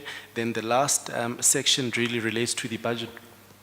You can actually skip this section because we noted that you took on board most of our BRRR recommendations, for which we are most grateful. Okay. So I don't think you have to take us through that. Okay. Thank you. Okay. Thank you very much, Honourable Chair. Board Chair? Are we done with this? Yeah, this is, yeah. Thank you very much, CEO and the team for that. So, Chair, that was the presentation from our side on our EPP and the strategy that we have prepared as requested by the Portfolio Committee. Thank you very much, Chair. Thank you. And just to ask, there's no Audit Risk Committee in the House? No, because there's not one in place at the moment. Thank you very much, Chair. I think the letter of invitation never indicated that there's a request for the ARC report. I just checked I just confirmed, went through the invitation. I just said annual performance plan and the strategic plan. Okay, can I just, where's your number? She's gone out. Huh? Okay. No, that's fine. Then I will just check with our team, but our agenda did say ARC. And so it might have then been a miscommunication, but we, of course, will then schedule that for our next meeting, as we are going to meet with you later in May and again in June. But I'll speak to that later. Colleagues, we're going to start the questions the other way around. So we'll start this side. We're going to take rounds of questions and then responses. I just want to start with CFO. I hope I didn't see right, because you went quite fast. Did you say for head office you spend 15 million a year? So that's more than R1 million a month. That's more than the entire budget our department has got for youth empowerment projects. And the question really for me becomes, with that office and we're spending so much money, how many feet are we getting through those offices a month? For that value, that amount of money we're spending, are we getting 15 million feet through the door each year? And also, I think, when we talk about expanding your services to rural areas, of course, we appreciate that there's a greater focus on expanding your footprint. But in my mind, the easiest way, we know that young people are unemployed, we know that young people don't have opportunities, we know that young people are desperate for NYDA services. then can we not repurpose some of these millions that you've got and just buy a few mobile vehicles? I know that you've answered us. You've got about 17 vehicles. Not all of those are mobile vehicles. Some of those are Volkswagen Caddies. But you've got such a large budget. Can we not make sure that we've got some properly branded When I go outside, I don't want to go looking for NYDA offices that are costing 15 million rand for a head office. That for me is excessive. We need to take our services to where young people are. People in Umhlanga or people in Ulundi or people in Pitsonnewater or Saldanha must have access to NYDA services through mobile vehicles. And you've got the money. And really, I think we need to get to a point, colleagues, where we start looking at the value that you are expending excessive amounts of money on rent. And I don't know then, in terms of your Sandton offices or your Sunning Hill offices or Woodmead offices, wherever they might be, is that money justified? Are we getting value for money? Is it not better to start looking and saying, can we, I know you've got your 43 offices, but are we actually with these millions that we are spending reaching all the young people that we want to reach? In the APP, I didn't see any targets for targets relating to the board, and I want to know why that was not included, and how you will be measuring your performance as a board. Are you going to be holding each other to account, or what will be the way that you'll be measuring your performance? Also, I want to know that you're a new board. Are you working in a unified manner? You are new individuals. Are you getting along? How often do you meet? I wanted to get an update as well. We did discuss this with you, the ARC chairperson. Has that matter been resolved, and why is there a delay? I also saw that you are not meeting the minimum percentage of persons, employing persons with disabilities. I did note you saying you want to move to 3%, but remember we are moving on now. We're already targeting 4% and 5%, and soon the target will be 6%. So there needs to be a greater focus on that. Yeah, I'm going to ask some other questions as well towards the end. I will do the sweep, but for now I'm going to allow my colleagues to ask the questions and see what you leave out, and then I'll come back. I know you don't want to ask first, so let's go for Honourable Chake Adonis, and then... Oh, colleagues, I said this time around you are ready. You are ready. Okay. Dr. Leclerc.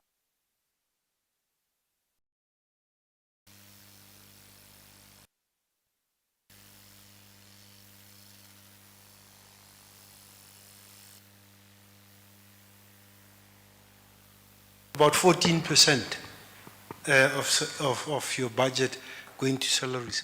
Is it 14% including the presidential stimulus package, or is it 14% of your core funding of just under 500 million? Because then the percentages would differ. And going along with that question, if the 14% is leveraged on the bigger amount, when it disappears, how do you mitigate for that risk? Do you have people that are on contract that disappear? You know, because suddenly, if that 1.35 billion doesn't come in, you're now at over 50% of the 500 million. So I just need clarity on that issue. And just still on the financial side, you talk about a board-approved budget. Is it completely aligned with Treasury and PFMA regulations? Because you see, there wasn't clarity as to whether the board approved was endorsing Treasury and PFMA regulations, or whether there's deviation somewhere where the board says, do this, we'll take responsibility for that when the AG comes around. The third issue on financials is about, you have income generating capability. How do you manage that? You're also giving out loans, because there's always a challenge when you have a government structure that's also earning income. What are agreements in terms of income retention? Does it go back to Treasury? What do you retain? Will it impact on your status going forward? Do you have financial services accreditation as a financial service provider? Because when you move from grants to loans, it has implications. Just clarity on that aspect. Now, in terms of youth unemployment, I'm now going back to the top. The reason Have you looked into the reason about even when the economy grows, youth unemployment lags behind employment of those that are above 35? What are the possible reasons for that? Just in terms of what we face socially, youth that are in gangs, are they seen as employed or unemployed? Or are they in the illicit trade side? Where do they get counted, if they get counted at all? Because it has an impact on the reflection of the employed, unemployed youth. And when it comes to the illicit trade, which is growing rapidly, are there opportunities for youth in that illicit trade? I mean, you see often there's manufacturing from Pakistanis producing Coca-Cola. Who are they employing? And are those being counted? What is the impact on youth in our country in terms of those issues? Do you factor those in what you do? If you remember, during your interviews, there was a question about, substance abuse and around those issues. I haven't heard anything of your programs in terms of the high levels of substance abuse amongst youth. How are we going to deal with that? Our youth are on Nyaope. Our youth rape their mothers, kill their grandmothers, and cause havoc in their own families. The drug issue is a major problem. Is there any intervention from the NYDA in terms of those issues? Corruption and youth employment. I mean, you've seen not so long ago that there's people that were asked to bring back the money from tenders. Now, when you have government expenditure that does not result in service provision, that's where part of our jobs are lost. Is there any focus, any discussion amongst the NYDA about the impact of corruption? Not just on general job creation, but job creation amongst the youth. Because we have this expenditure where we've spent 30 billion or 30 million on a stadium that's not there. That's job opportunities lost. But I don't hear anything from part of your strategies about dealing with the challenges that we face as a society. Now, there's this issue, maybe it doesn't happen in other families. I'm from a family where the youth seem too proud to take menial jobs. They don't want to work. And you see a lot of youth jobs, foreign youth driving scooters. We now see blue scooters, blue helmets. They are now going to be competing with the taxi industry in Gauteng, taking passengers. I don't see South African youth in those opportunities. Where is the NYDA in terms of that argument? Because there's a lot of growth in the illicit trade. There's a lot of jobs there, but if they are not being counted, if they are not going to South African youth, where are they going to? And how do we ensure that they come back into the fold? The last issue is about the values crisis that we have. Where, I'm from the medical profession, and I see when young people come out, they don't want to start, they want to arrive. They get into a job, they want to drive a Porsche, and you've been working for 34 years, and they want to compete with you on an equal footing. What's the value about people being nurtured and having a value where you want to start, you want an opportunity to work, and you will grow? You're not wanting to finish before you even start. The values crisis. Where's the component that looks at how do we grow youth? How do we reorientate people to, the value of work? An ethical, we can't have an ethical state without ethical youth. What's the NYDA doing in that aspect? Where you talk about yourselves in terms of what you are becoming, of what we have made you. I will not exempt myself as a parent. But if we don't deal with the values crisis in our country, we'll never get this country right. Where ethics are incidental, even our law doesn't recognize that. Where loyalty becomes the issue, and it doesn't matter how you made your money. Thank you, Chair. Thank you. Are you ready, Honourable Polwane?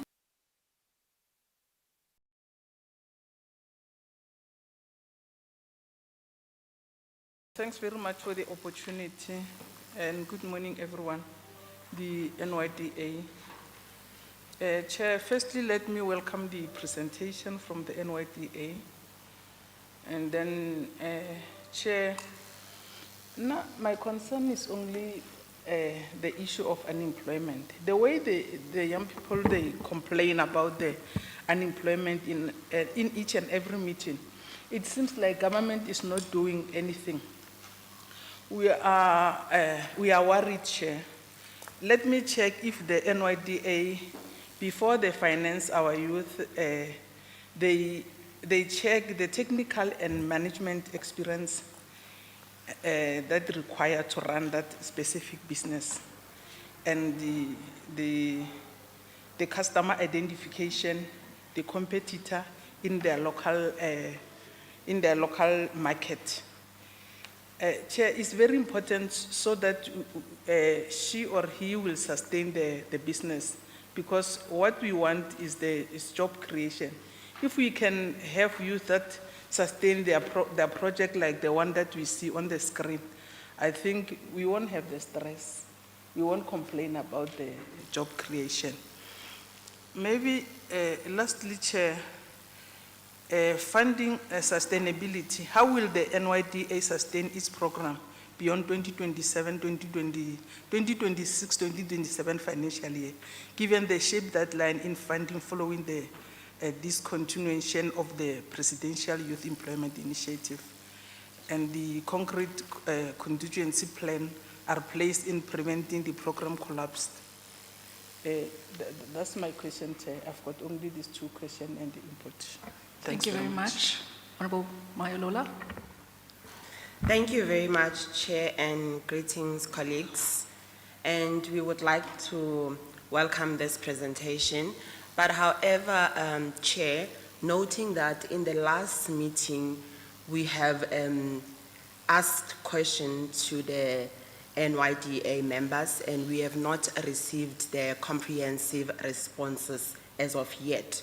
So I just want to remind them of those questions. We wanted you to provide an itemized breakdown of the over 1.4 million spent by the National Youth Development Agency on the NFSA's outreach program in Nkandla, including details of all service providers and procurement processes followed. And number two, we want you to provide again an itemized breakdown of the over 1.2 million spent by the National Youth Development Agency on the SONA-related programs in Khayelitsha, including details of all service providers and procurement processes followed.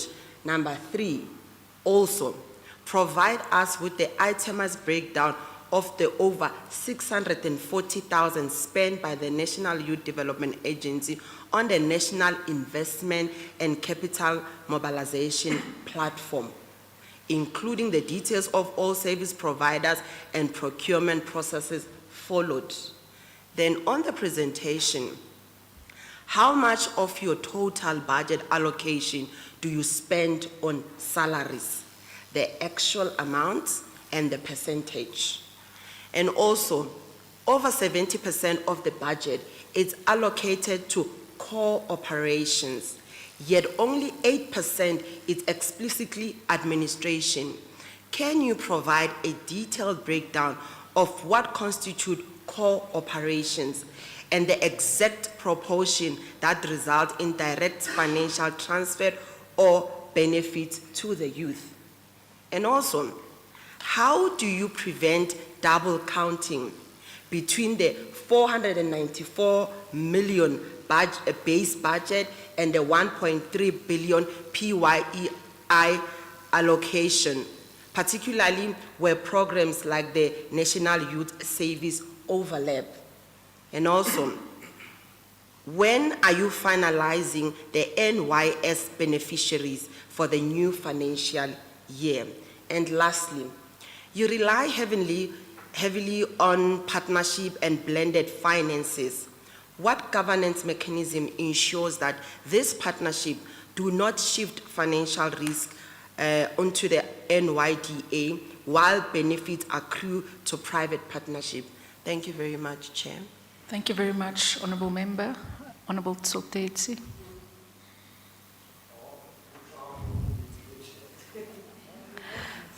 No, thanks. I thought you were moving that side. Okay, so,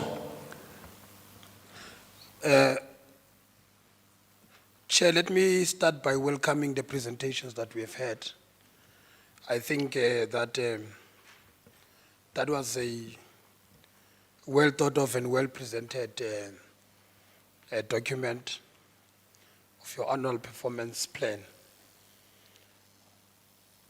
Chair, I think by now, this NYDA board is not finding its feet. It's already found its feet. It should be now moving. In any case, when they entered, there was an advice that they must already start by hitting the ground running. Now, having said that, when we were doing your interviews, we would have said that part of what is expected of you as a board is that you will have your own committees, and you will be able to you'll be expected to lead some committees within the board.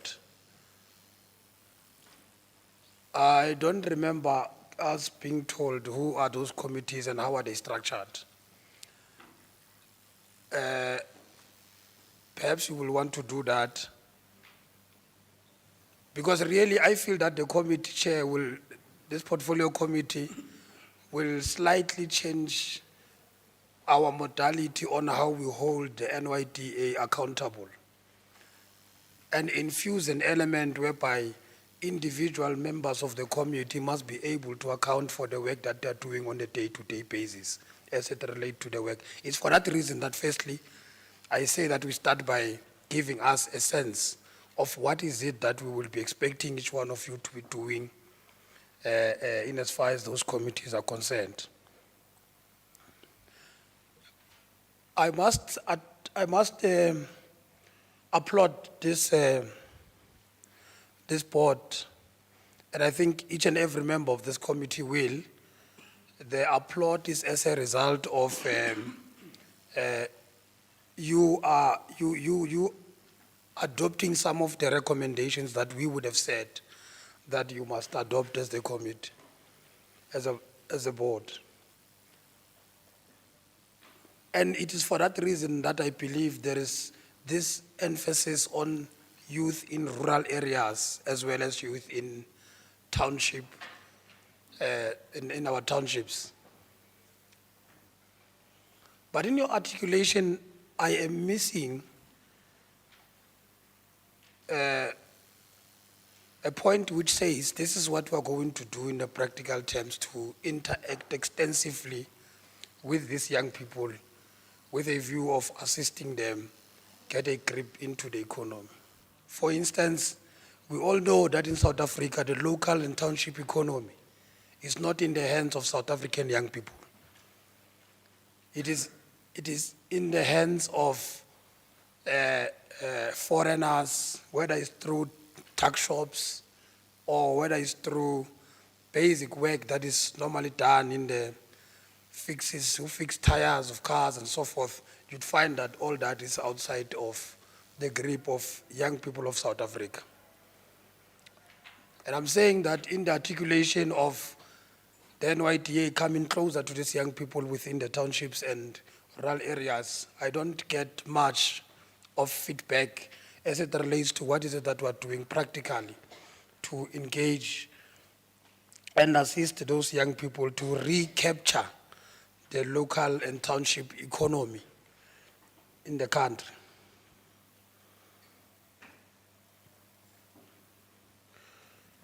Now, Chair, I must say that, of course, what has been presented today is a document which commits you to things which you are going to do. So a lot of work as it relates to oversight will be on how you are executing these things that you are saying that you must execute. But in as far as how you have responded to things which this committee would have advised you to respond to, I am quite happy, Chair. Thank you very much. Thank you very much. We will now move to Honourable Mqunu, then Honourable Khadebe, and then we'll pause for responses and then take a second round. Thank you, Chair. In terms of addressing social challenges, key youth challenges include unemployment, substance abuse, mental health issues, and crime. What integrated programs is the NYDA implementing to address social challenges affecting youth beyond economic interventions? Then the last one is large numbers trained, yes, but fewer placed in jobs. The question is, how does the NYDA ensure that skills training leads to actual employment opportunities, not just certificates? What percentage of trained youth are placed in jobs within 6 to 12 months? What mechanism exists to track long-term employment outcomes? Thank you.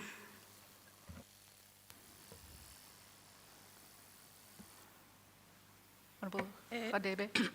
Sorry. Thank you, Chair. Thank you very much for the presentation from NYDA today.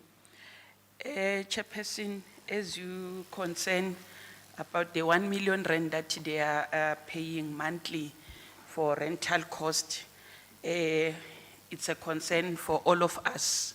So much money that is spent on a rental. What I want to ask from NYDA, do they have a plan, or can they explain what alternatives, such as purchasing facilities or utilizing existing government buildings, were considered to ensure fiscal prudence and value for money?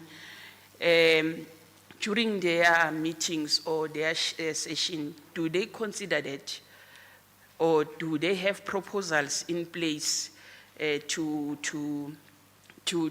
buy land and build those offices instead of 1 million on rental cost? That money can save how many youth? I think we need to get maybe that business plan so that they can consider buying or purchasing or borrowing, if it's a borrowing, government buildings that are not used. And the last question that I wanted to ask in person is the one for the trip that it was in United Nations General Assembly, 8 trip value for money. The delegation, it was 5 delegates, Beyond initiating, I am the coach. What binding agreement or MOUs were signed, and how many of the 600,000 youth target for coding training have been enrolled to date? Thank you. I don't know if I'm yet. Okay, Thank you, Bongani. Maybe just on the issue of international travel, remember we discussed last time the issue, and we've discussed it with our department as well. We had a lengthy discussion this morning. When we talk about international travel, considering the constraint on the fiscus and the fact that we want to make sure that every cent is spent in a way that advances the lives of young people. We are not against international travel. We know we've got international obligations. We had a lengthy discussion, but it's about the amount of people we take with. So I wanted to check, Boche, you went to the UN last time with 3 staff members, and I wanted to check when you traveled now, how many staff members traveled with this time around, because you've just returned from the UN as well. I just want to see if we were able to reduce the size of the delegations, just in terms of who went with, so that, because at the end of the day, if there's money that we are spending on to, yeah.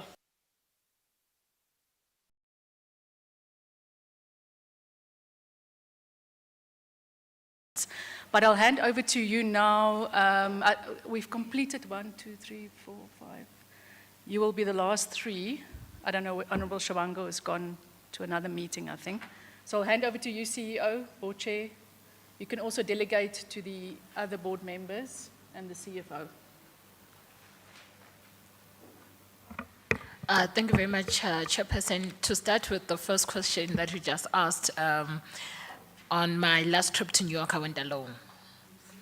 But I can safely say as well, Chair, that there was no necessary support because I went alone. I needed to rely on the staff from the minister. So minister had to give some of her support to come and support me in some of the programs because in some instances I was scheduled to speak but I want to say I did go alone. Okay, but next time maybe take one person and not the 3. That's what we're trying to get to. Noted, Chair. Thank you, Board Chair. And then I also want to speak on or try to respond on some of the issues that, or maybe firstly want to welcome the questions or the inputs that we have received from yourself, Chair, as well as other honorable members, particularly when it comes to issues of the building. And you're quite correct, Chair, that it doesn't sound or look well. But we have not sat as a board and said, this is a problem that we have and sit and cry. But what I also want to present to the portfolio committee is that the current head office that we're in, we are in a 7-year lease. That's the first issue. But we have engaged a Minister of Public Works, Minister Dean McPherson, on how can we get office or building that is going to belong to the NYDA, a government building, because it also doesn't sound right if the NYDA doesn't have a standing building where it's known that this is an NYDA office, because it sounds and looks like we are not there to stay ourselves. So there must be a building that is going to be known that this is an NYDA office. We can't be moving from pillar to post. So we have started those particular engagements with the minister, and over and above that, as I would have said earlier on, we're even having these engagements with municipalities. We recently got an office building in, what do we call it? Stellenbosch municipality, where the municipality is giving us free laptops, they're giving us office space, and we're only going to be paying 500 Rand. So this is part of the initiatives that we're taking. Even in KZN, Honorable Chair, we are having talks with the government, with the municipalities, to say how best can we work with them to give us office space for free. We're currently negotiating for free, and the minister was like, "Guys, Sunshine, we can't give you for free. You must pay something." So we're currently working on that there must be a building that is known that there's an NYDA office to show that the NYDA is there to stay. I think that's the first one that, so the concerns that the honorable members and the chairperson are raising are quite correct, and ourselves as a board, you know that we just got into office. We found this building already in existence, so there's nothing that we can much do on trying to maybe mitigate some of the costs that are currently there, but we are having those particular talks, and maybe this is something that will be realized over our term of office. Then it will be victory that is going to be associated with our board. And then on the questions that some of the honorable members have raised, I'm not going to really deal with all of them. I think some of them I'm going to give them to the CEO and the team to respond on them. I think the first one is to maybe clarify, the NYDA doesn't give loans, we give grants. So there is no necessarily financial services certificate that we must have. I think back in the days, the NYDA used to give loans, but we're currently giving grants, so that particular aspect is not there. And then the second one, yes, the board would have approved our budget in line with the Public Finance Management Act and all the prescripts and notes that we get from National Treasury. So there was no, we're going to give ourselves this, then we're going to be accountable. And we did follow all the policies and things that are there in place to ensure that we comply. One of the things that we're really quite firm about as a board is our compliance issues. We want to stay on par on that. Then issues of substance abuse are quite indicated in our integrated youth development strategy and are really issues that are affecting young people. One of the reports or the research that we conducted as a board, issues of substance abuse came up very strongly that those are the issues that are affecting young people on the ground. But what we are also doing is we're having, one of the indicators that I think would have put is how do we address issues of young people that are in conflict with the law. So I think as part of our June month activities, we're going to be having engagements around those particular areas because young people are the perpetrators, at the same time they're victims of crime in their different communities. And one of the things that we would have picked up during our pre-SONA engagements was around how young people's businesses are being targeted or are falling victims because of crime that is quite persistent in our communities. So we think that as young people, it's a conversation that we must have. So really take that, your advice. I think from our first day appearing in the portfolio committee, Dr. Letipa has been very much firm around the issues of crime and how it affects young people and what becomes the role of the NYDA. I think as part of our nation building aspect, as young people are having this particular engagement on that, as well as issues of illicit trade, and it's issues that we are really much discussing. Then on the second question that was relating to, we have funded young businesses in terms of their sustainability. It forms part of our non-financial support that we provide to young people. But before that, young people, before we give them grant, we take them through our business management training. This is where we teach young people how to conduct businesses. I think over time, one of the challenges that the agency has been faced with over the years was we're funding young people, then young people take that money and then they go buy, for example, a GTI. So what we're doing now, we take them through our business management training, we give them certificates, and thereafter, after we funded them, we'll also provide an aftercare program that we recently intensified some of the work that the aftercare program must do for some of our beneficiaries as part of our impact program or impact case study that we're conducting as an NYD, as an agency. And then the other question was around the discontinuation of the PYEI. That is not being discontinued. Instead, we have been given, the program has been leveled up. But it forms part of the conditional grant that we received as an NYDA to roll out our National Youth Service. And then the other questions, the CEO and the team are going to respond on them, the one relating to our salary expenditures, our core operations, and how it benefits young people on the ground. I think the CEO is going to respond to that. I want to highlight or brief the committee when it relates to our board committees and how those are structured, as the other honorable member would have asked. So the first committee, as the Act requires for us to have as a board, is the Social and Ethics Committee, and that is led by Dr. Wiseman Mbata. And the second committee that when we got in, we thought that it's important for us as mandated by what we want to achieve as a board is the Transformation Committee. And the Transformation Committee is led by Mr. Sposiso Makatini, who's the chairperson of that. We also have the ICT Committee as indicated in the Act that the board was supposed to have, and that is led by board member MX Ngumalo. And then we also have our HRCC Committee, and that is chaired by board member Tembisile Mahua.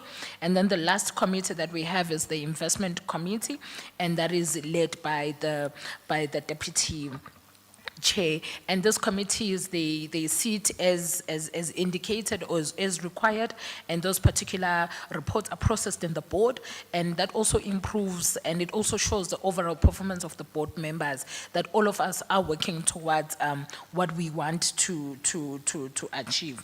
And then also the board, as a board, we have our KPIs that are structured in the APP as also guided by DPME, and all those are aligned to the framework that we have presented. I think I'm going to allow the CEO and the team to also touch on some of the questions that members would have asked. Mainly, CEO, if you can touch on the economic participation, and this must be in line with the mandate of the NYDA, because the NYDA is mandated to lobby, to advocate, and to also coordinate youth development. But the question remains to all of us every other day that the NYDA is expected to do a lot. How to ensure the economic participation of young people in different spheres. But we're also working closely with Minister Stella Minister Stella Ndabeni, small businesses, to ensure that how do we enable more young people to participate in the mainstream economy of the country through some of the interventions that we are doing or some of the products and services that we're doing. But at the core business of everything that we're doing as a board, as an agency, is to ensure that young people are found at the center table of the economic benefits of the country. We're even at the investment committee by the president to see how some of those gains from the investment conference can be channeled towards young people, and how do we ensure that young people participate in the mainstream economy of the country. I think those are some of the questions that I've tried to respond to. Then the CEO is going to respond through you, Chair, on some of the issues that are touching the issues of budget, cooperations, salary expenditure, as well as the skills training and placement in jobs through some of the interventions that we're having. And then maybe lastly, I'm going to come through and respond on the Nkandla and the pre-SONA. But those responses were provided, Honorable Chair.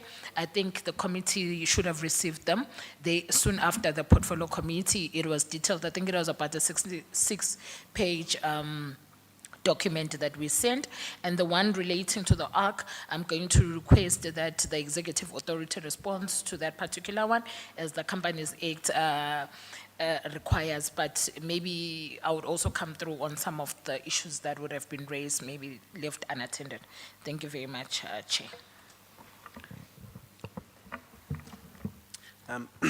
Thanks, Honorable Chairperson and Honorable members. Honorable Chair, if I can maybe request on some of the programming issues that relate to the programs of the NYDA and the match or mismatch when it comes to their socio-economic progress and inclusion in the economy for Mr. Mloy, who is heading up economic research now in the agency, to respond. And then on some of the other finance ones, Doc, if CFO can then give you that outline as to what that looks like. But I think I'll then just close on some of the matters. But maybe to also, Honorable Chair, to also express that we certainly do acknowledge, for the most part, that there are strengths and weaknesses that we do have as an agency. Operating to align with the Public Finance Management Act, we have already started the process to identify areas where we can get value for money, where goods and services are concerned, but also even the structure of our branch network as an agency. Yes, we have the 43 branches. About 18 of them we work together with municipalities where we don't pay anything, but that also comes with certain risks as well, sometimes, particularly in a year like this one.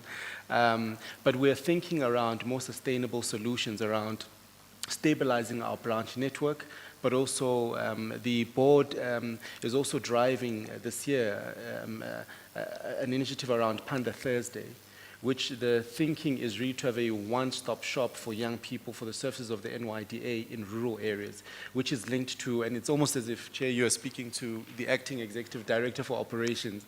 When we were debating the budgets, he kept on saying, no, but let's add more vehicles and so forth. And so no, we're saying, it was his input as we're doing the consultations. And it is top of the agenda, but of course, in line with the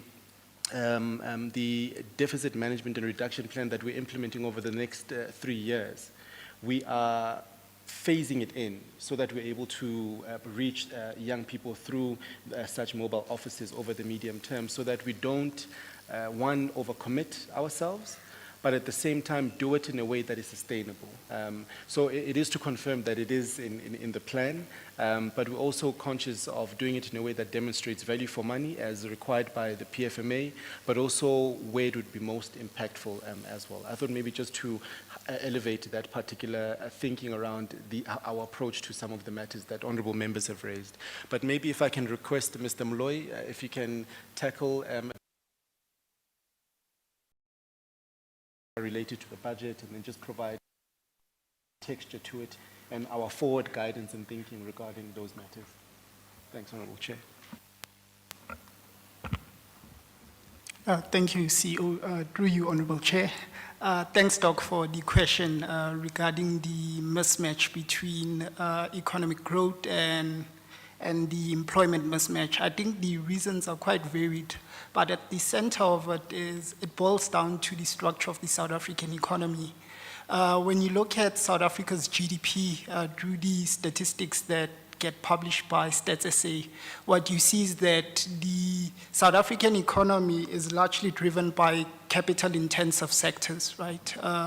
Your finance sectors, mining, energy, etc. But what we've seen over the past few quarters from a research point of view is that the finance and services sectors are the largest sort of sectors from a growth point of view. And what you typically see with those sectors is that they require quite, the barriers to entry into those sectors are quite high from an experience point of view, but also from a skills point of view, where you find young people that may be coming out of university may not necessarily have the skills and qualifications to be able to enter those sectors. I think linked to that is also the fact that the South African economy is quite concentrated. The Competition Commission has said on numerous occasions that the South African economy is concentrated across different sectors, which makes it difficult for many young people to enter into those sectors from a commerce point of view and compete and be able to expand and create jobs for other young people. We also have an economy that has been deindustrializing since the 90s. So when you look at our manufacturing, our mining, those sort of sectors that would typically absorb large numbers of young people, those sectors, even though they may be growing from a production point of view, but do not necessarily employ young people in their numbers. Such is the case now where we're seeing a number of mining companies recording significant profits. That's reflected in our GDP. It's reflected in the revenue that we collect from a commodities point of view, given the commodity boom, but that's not translating into jobs in those sectors. Then there's issues around the skills mismatch, the curriculum mismatch, and the labor market, the demand for labor, which is something that I think the CEO touched on to say, and I think there was a question around how to ensure that the programs that we offer from a skills training point of view, those actually translate into employment, because it is a legitimate question, because when we engage employers on the ground, some of them do mention the issue around the skills mismatch between what the market requires and what universities and institutions of higher learning are providing in that regard. There's also issues around spatial inequalities, where a lot of young people are placed quite far away from economic opportunities. How do we then ensure that, from an intervention point of view, we ensure that we bring opportunities closer towards young people? And there's a number of other issues around fragmented youth employment interventions, and the fact that when there tends to be economic shocks in the economy, those tend to impact young people first and more severely. And this is why from our approach, we focus from a research point of view on ensuring that firstly we identify labor-intensive sectors. So what are the sectors that are able to absorb young people, and focusing our programs and interventions in those sectors. From a research point of view, as the CEO was speaking about research pillars, we've got a pillar that looks at how do we address the structural barriers that affect young people. Be it, for example, we know that the cost of looking for employment is quite high.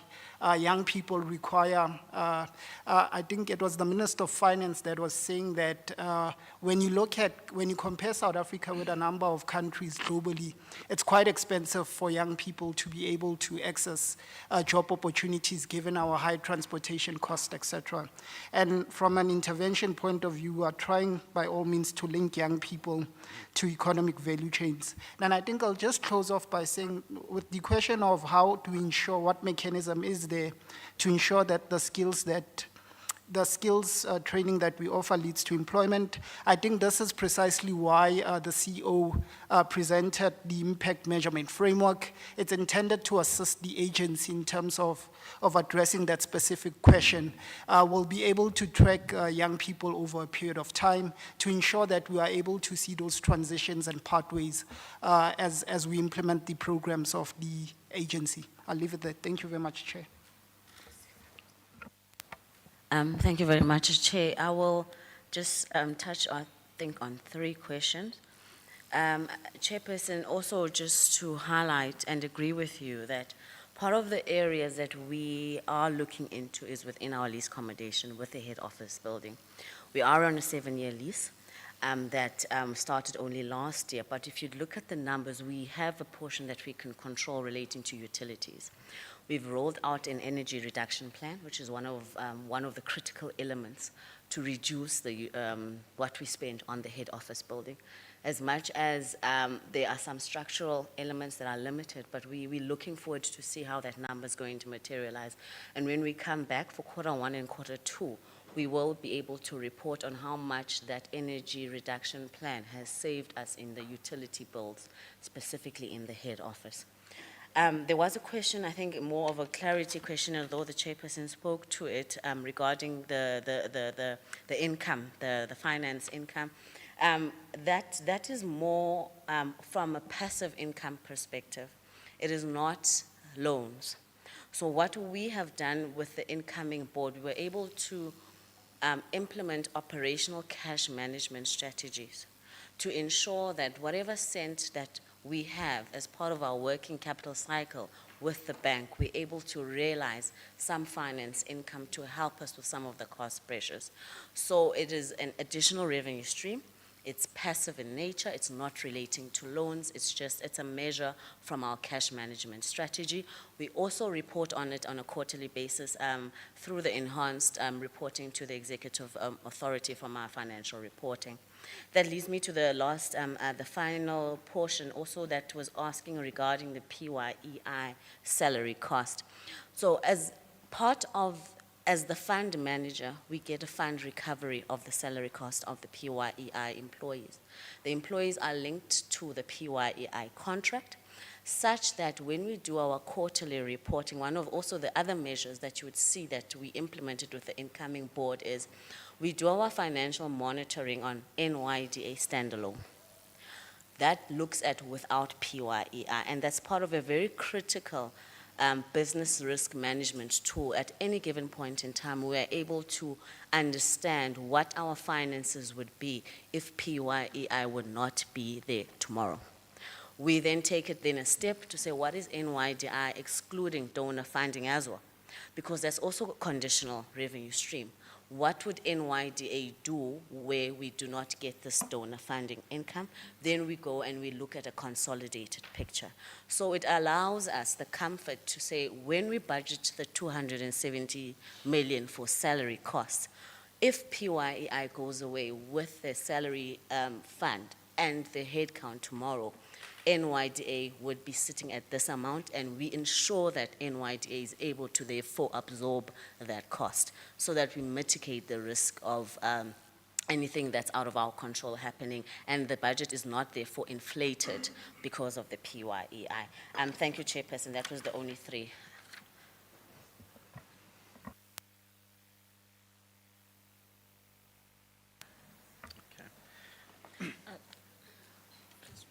Oh, okay. Thank you, Honorable Chair. I think some of perhaps the remaining ones would maybe to elevate the question of the sustainability of NYDA programs. I think one of the areas, Doc, that we had to acknowledge is the baseline funding we get from Treasury is not enough for our operations, for the delivery of programs, for employee costs and so forth. And that's why I would understand, therefore, that the agency would have had, as the CFO would have highlighted, a donor funding model, which includes partners such as municipalities, provincial governments, CETAs, PYEI, and so forth, to mitigate that particular area. And so internally, when we really have internal controls for our costs, we actually look solely at our baseline funding when it comes to the delivery of programs. And donor funding specifically delivers those specific programs. But in addition to that has been the collection of what the CFO refers to as recovery fees, but we would call it, I guess, project management fees in our case, to assist us in that recovery, to mitigate some of the shortfalls that we tend to realize. But over and above that, we are currently undertaking a process of strengthening the case for the agency. I'm sure, like many departments and many agencies, trying to table a strong case to National Treasury around increased, well, firstly protecting our base, the current allocation, but also trying to see how we can get more resources for the agency. And so that work is work that is underway, and we would do the best that we can, and hopefully things can go our way, that the verdict is still out on that one. I think, Doc, I think, Honorable Chair, there was also this inquiry from Doc regarding the question of values, young people, not taking for granted the days of early beginnings. And I think Honorable Tsotetsi would have highlighted some of the opportunities in township economies as well that young people should be taking advantage of, but are not necessarily participating in. I do think it's somewhat of a complex one, because perhaps certain things have changed maybe over the last 10 years, socio-economically, in rural areas and in township areas. How some of us maybe may have grown up with a particular value system, and due to changes with social media and the likes, perhaps it's a question that we need to continue to reflect on and see how at a programmatic level we address those particular socioeconomic ills. Because at a household level, I do think it's some value system of not taking for granted national pride, taking responsibility for your communities is an attempt to try and do that. But I do think, of course, more of that work needs to be done. On the other dynamics around industries that young people are not participating in, and it is, Honorable Chair, maybe a complex one, and also sensitive in the discourse in South Africa. But we would have launched at the end of last year, together with the Executive Authority, a scooters program working together with Take a Lot and other partners, where young people in KZN and Mpumalanga, and we're going to be launching in Gauteng this year, will now form part of that particular program where they're in the scooter delivery business. So they get that training. After that training, they get the tools of trade, and from tomorrow, they start earning income. So I think it's those kinds of models that we can take advantage of and try to create those pathways for young people, actively and scaling them up. But I do think some of the other items, of course, I think we'll respond to some of the ones maybe that are not fully responded to fully in writing. But on the values question, Chair, I do think there's a deeper conversation there. Thanks, Honourable Chair. But remember, we've still got 3 more members to ask questions. Okay. So I think also, Minister, do you want to respond now or in closing? Okay. Is there anything that you want to still add, Board Chair? No, Chair, maybe let's take the questions from other members. Maybe you would also allude on Yeah. it while responding. Because also in the end, I want to hear from the other board members as well. Just some reflections on how you're working together as a new board, some of your focus areas, your successes. So we'll do that in closing. Okay, the next 3, which will be the final 3, Honourable Peterson, Honourable Chauke Adonis, Honourable Kanyile.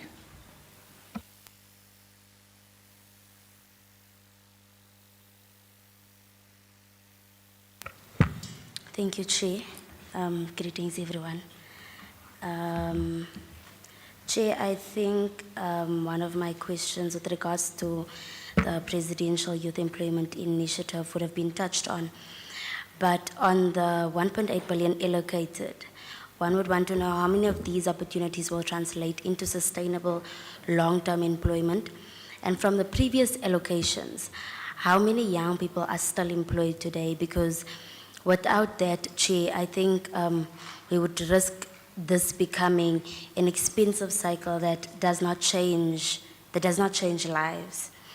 On coordination across government, the NYDA does not operate in isolation. So entities like States SA, Department of Higher Education and Training, Department of Social Development, and National Treasury are already active in these spaces. So how does the NYDA ensure that its programs are not duplicating work already funded elsewhere? And what unique value is being added that justifies this level of expenditure? In conclusion, Chair, on performance and accountability, the NYDA reports on its achievements, but one would want to know who is verifying this information, because what we don't want is for this to seem like the NYDA is now marking their own homework. Thank you, Chair.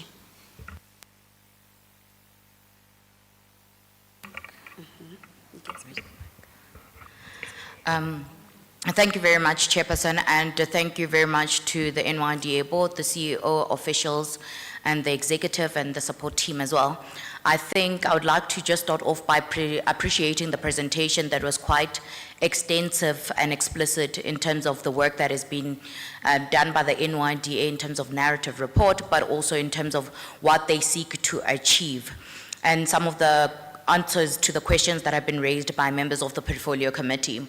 With that being said, one would want to find out, there was a statement that was then made in the presentation that there is a framework that would then be worked on or is currently being developed by the NYDA that seeks to go beyond just coordination and providing services, but seeks to be a monitoring and evaluating body or institution as well.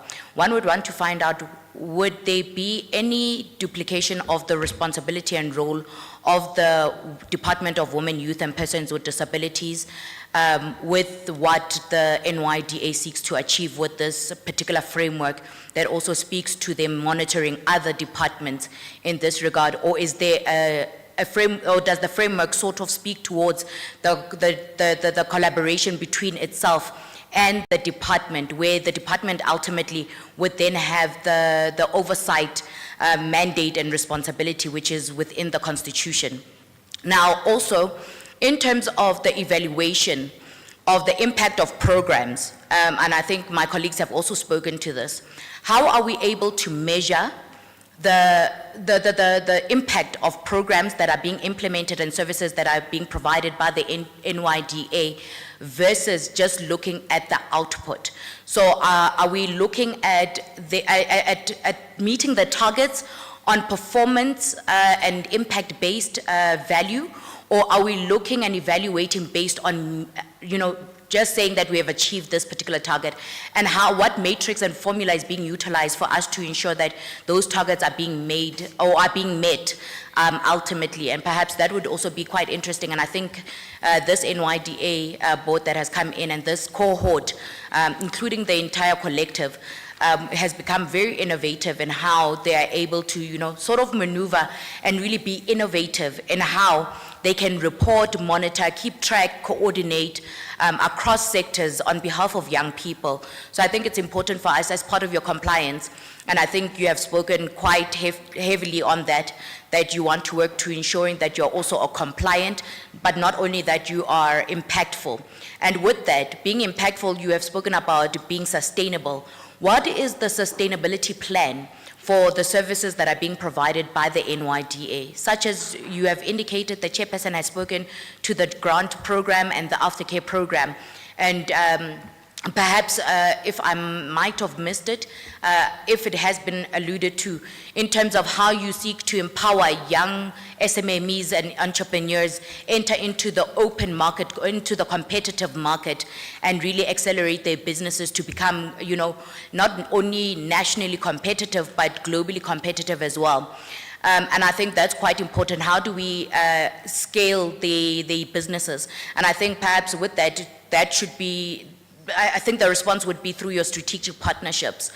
I additionally want to find out, through your strategic partnerships, what does that currently look like for the NYDA? In terms of what has been finalized with departments, which departments have you had your MOUs with, agreements that are in place, and which ones are you currently engaging? And also with both those, the ones that you already have on board and the ones that you're engaging, what is the intended outcome from that? And with that, what is the formula or what is the format that is being utilized to engage with with government departments and the private sector, which we do take note that the NYDA is engaging with private sector as well. But one would want to know what is being utilized as an instrument that guides the processes of your stakeholder engagements, where you're able to adequately account and report back as to how you have engaged, what the intended purpose or outcome would have been, and how you have followed the processes or procedures. Is there anything that speaks to that from stakeholder engagements or stakeholder relations? If perhaps the agency has a policy, if perhaps you can share that with us or bring it to our attention as you respond.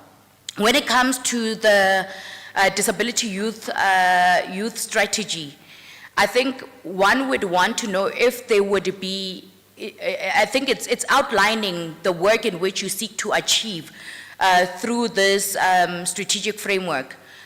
But how are you going to achieve that? Is there an allocation, a percentage that is put aside based on that particular framework and budget that is being ring-fenced for what has been outlined within the strategic framework itself?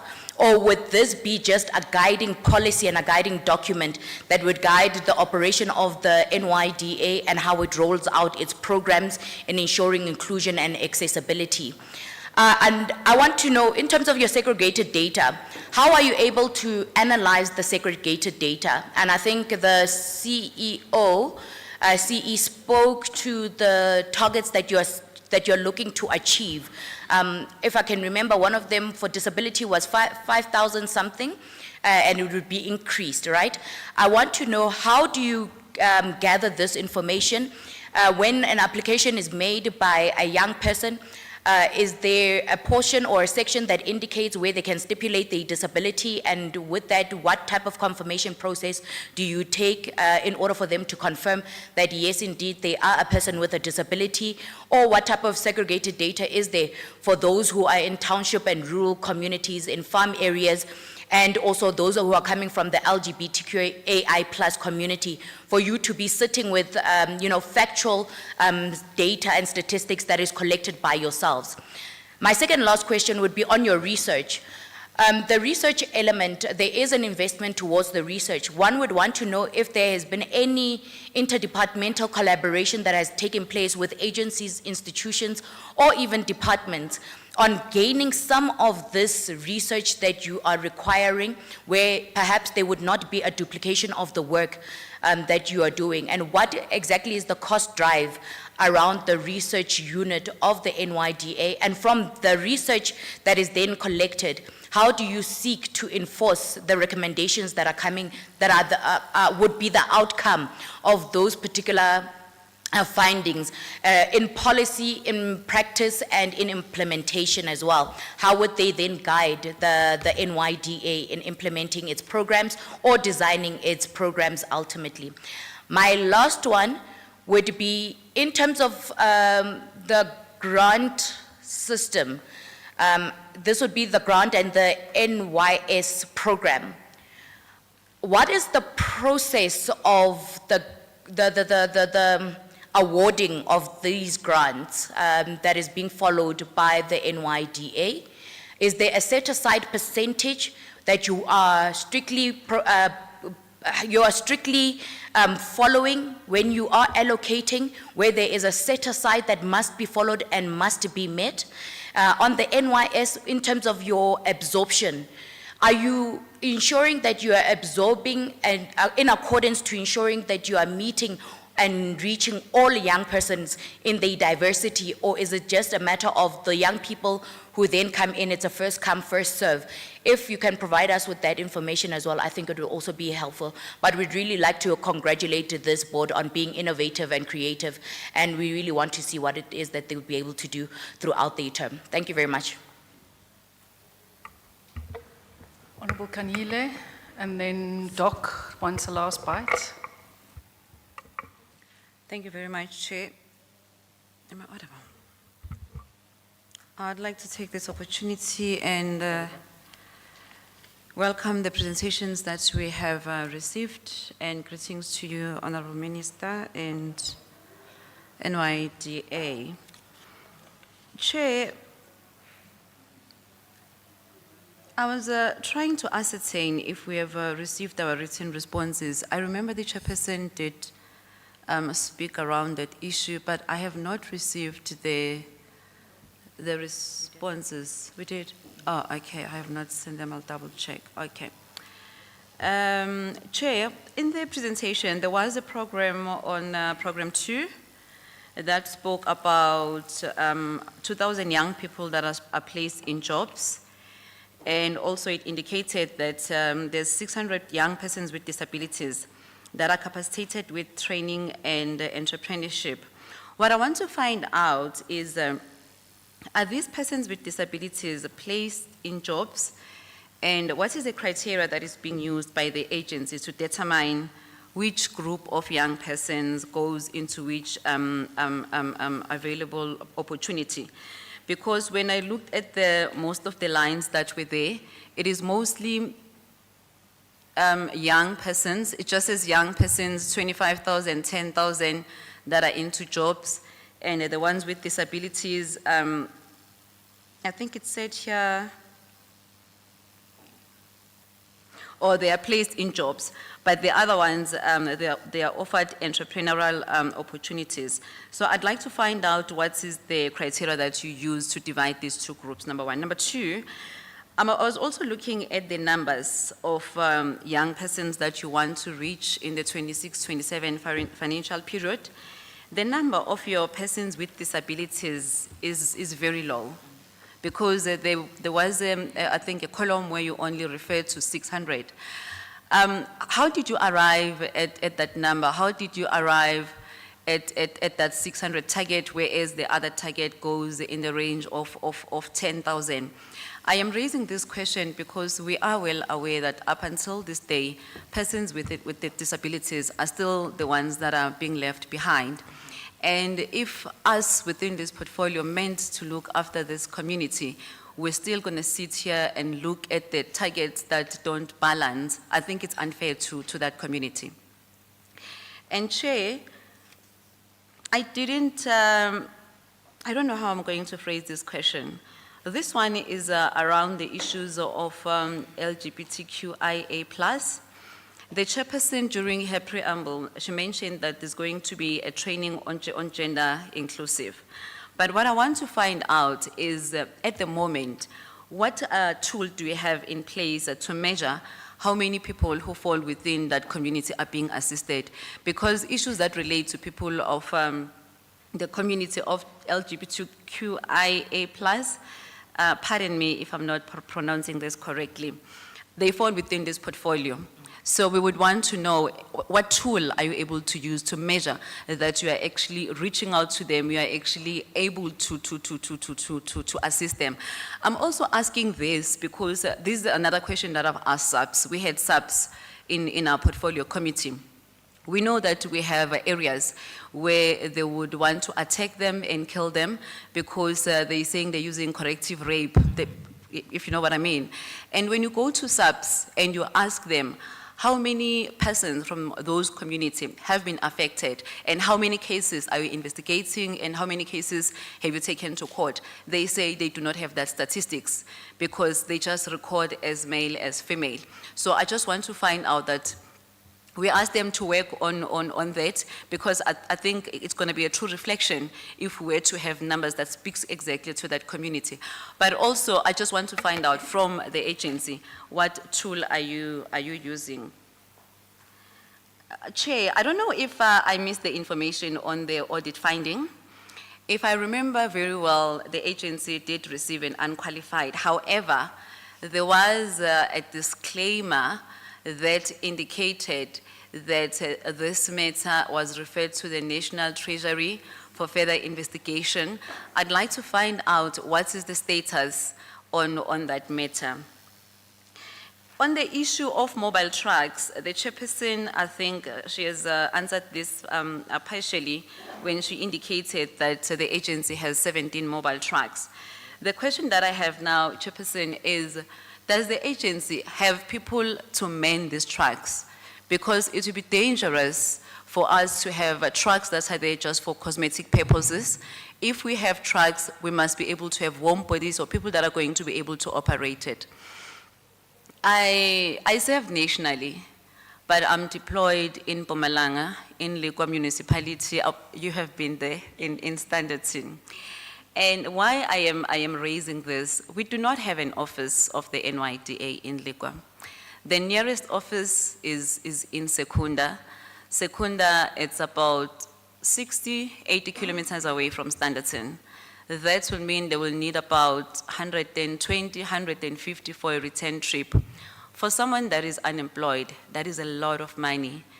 And also considering that when you go there, you're not going to be assisted, like on the first day, you're not going to get it right the first time. You may need to go back again for a follow-up, for whatever that the supporting documents that would have been outstanding at that particular point in time. And young persons are disadvantaged when these offices are not brought closer to them. I think it would be an ideal situation if we were to have a satellite office, but in the absence of a satellite office, we will need to have mobile trucks coming to Sandton. And over and above that, in the last meeting I did indicate, I said, if the agency has mobile trucks, can you please avail the schedule? Tell us, when is the mobile truck going to be dispatched, in which area, and what time, so that we can also be able to assist you in mobilizing, because we want young people to benefit from these programs. We are also sitting with the highest rate of unemployment. The rate of unemployment is very high, especially amongst young persons. Another question that I have, Chairperson, I'd like to know what happens after the young person has received the support or the grant from the agency. Number two, does the agency have mentorship programs that is offering to the young persons that would have gotten grant from yourselves? And if you remember very well, you were not on that oversight, but I did mention this or raise it in the previous meetings, that when we went on an oversight in KZN, there was a young person that was assisted, got money. I think she's into beauty, selling beauty products, but she told us in that oversight that ever since she bought these products, she does not even know what to do with them, because she can't even market that business. So there's nothing that is actually happening. It's not moving. I think the issue of you partnering with private companies has been communicated by my colleagues, but I'd like to reiterate that question, because I think immediately after you were appointed, I've seen one of you, I think, going to small business department, going to land bank. And when I saw those visits, I was very excited, because we understand that eradicating unemployment amongst young people, it is not only the responsibility of NYDA, but also if you do not partner with other institutions, other companies, then you're not going to be able to win this fight. And earlier on, I was looking at the statistics. I just want to get the correct numbers. The unemployment rate in the Q1 of 2025 was sitting at 46.1. It is the latest stats that we have. And in 2024, the unemployment rate of young persons was sitting at 45%. This means it increased. So we are waiting for the statistics for the 2026, we are hoping that is going to improve. But every time when we see these numbers, the first agency that will come to mind, especially for myself, because I serve in this portfolio, it is yourselves, guys. So I am hoping that going forward, you are going to partner with other companies. Also look at companies that are within the municipalities. In Lekwa, we have Iseriti, we have Noble, we have Gold, we have Eskom. Maybe you can speak to your office in the district in Khartsibande to go and liaise with them. Check how can you partner, what interventions or collaborations can you work on to ensure that you reduce the rate of unemployment amongst young persons. Thank you very much, Chairperson. Thank you very much. Doc, your last bite. Just two quick bites. The first one is, if you could provide more information about the risk mitigation of your core funding, what you do with that, and also so that it can provide clarity to us that you are not as overfunded as we think you are. because you are also complaining, like all the other entities, about being underfunded, so that we get information on that, so that we can proactively begin to look for more funds for your core functions, rather than waiting for a lapse of a funding that is out there that is conditional. The second issue is, I hear the issue of mobile, with our bad roads, with our potholes, with our inaccessible areas, you're creating a new area of expense. So you need to ensure that if you go into that route, you go into that carefully about maintenance costs, fuel costs. And what I'm just wondering is that you are the Youth Development Agency. Why are we not using technology and setting up internet cafes, even in villages where people have reception on cell phones? We should be able to create a way of reaching them that does not require us to fill up a tank. It requires airtime. You got an IT committee just to look at that, so that why can't you develop an NYDA app that the youth can download and they are able to get into and straight and be able to know, to make inquiries, etc. You can even create an ability to respond to them. You can use AI now. So I'm not saying don't resort to the methods of trucks and driving around, but there's technology, and I thought you were the youth. You're being very young now, Doc. You're teaching the young people. Okay, colleagues, I know it's very late. I just want to, Minister is going to answer me later on ARC when you close, I know. I did ask the board, and you'll all speak when we get to the responses. How are you working well? Are you working well as a team? How often do you meet? Are there any challenges? How do you intend holding each other accountable for your performance? You at some stage told us that you have a detailed action plan to resolve audit issues by 31 March 2026. And the three issues that you were, and this is linked to what Honorable Kanile had asked you, the agency is assessing 3 matters through consultation with the National Treasury, alleged irregular expenditure due to a bit misinterpretation, your travel issues, and there was a third one, irregular expenditure on cash items. But you know the 3 issues. It's now past 31 March, so have those issues been resolved? So if you can just give us an update. Your 83 vacancies, which of those are critical and what is the effect thereof on your operations? And then with your international travel, I noted that the board didn't participate in the CSW ECOSOC youth meeting, if I'm correct, but it directly impacts on your work as the NYDA. So do you have a policy that dictates or guides which international platforms you participate in? If you can just give us guidance on that. And then, as you know, and I will speak to you about that in my closing remarks, but we are going to handle the whistleblower complaints that we have received through Parliamentary Legal Services. But maybe just, you've also received those, CEO. What have you done to obviously look at those issues that have been raised? Parliament will also be doing our due diligence, so maybe just an indication there. So now I'm going to hand back to you. Minister will have the last word, and then I'll give some resolutions at the end. But you can lead your team, and then we can also have some responses from the board members. Thank you very much, Chair. I think the first one, the unit of the board, yes, we are united as a board, and we are united beyond maybe gender, maybe color or whatsoever. But one must say that there have been elements of interference in some areas of the board. But we've been able to keep those particular things. As we appointed 7 young of us, we've been able to find each other. We are good, we're united. I don't see if there are any other matters, but if the chair maybe has received anything, maybe the chair can be able to raise those issues, and then we see how we best hear what those issues are. But as things stand, the board is united, besides some elements of interference here and there, but we've been able to mitigate those. Then the second question was around, I'm going to respond partly on some of the issues and then leave to the CEO and others to respond. I think the other one was relating to, or maybe you're going to take the youth responsive one. Okay, you're going to take that. And then the one on LGBTQIA+, I think it's a very contentious issue, Honorable Kanyile, but as the NYDA, as you know that we have a representative of LGBTQIA who has been able to guide on some of the issues that are there, because unlike disability, sometimes you can't really tell whether a person belongs to the community or not. But Board Member Nxumalo is taking us through that particular exercise as a board.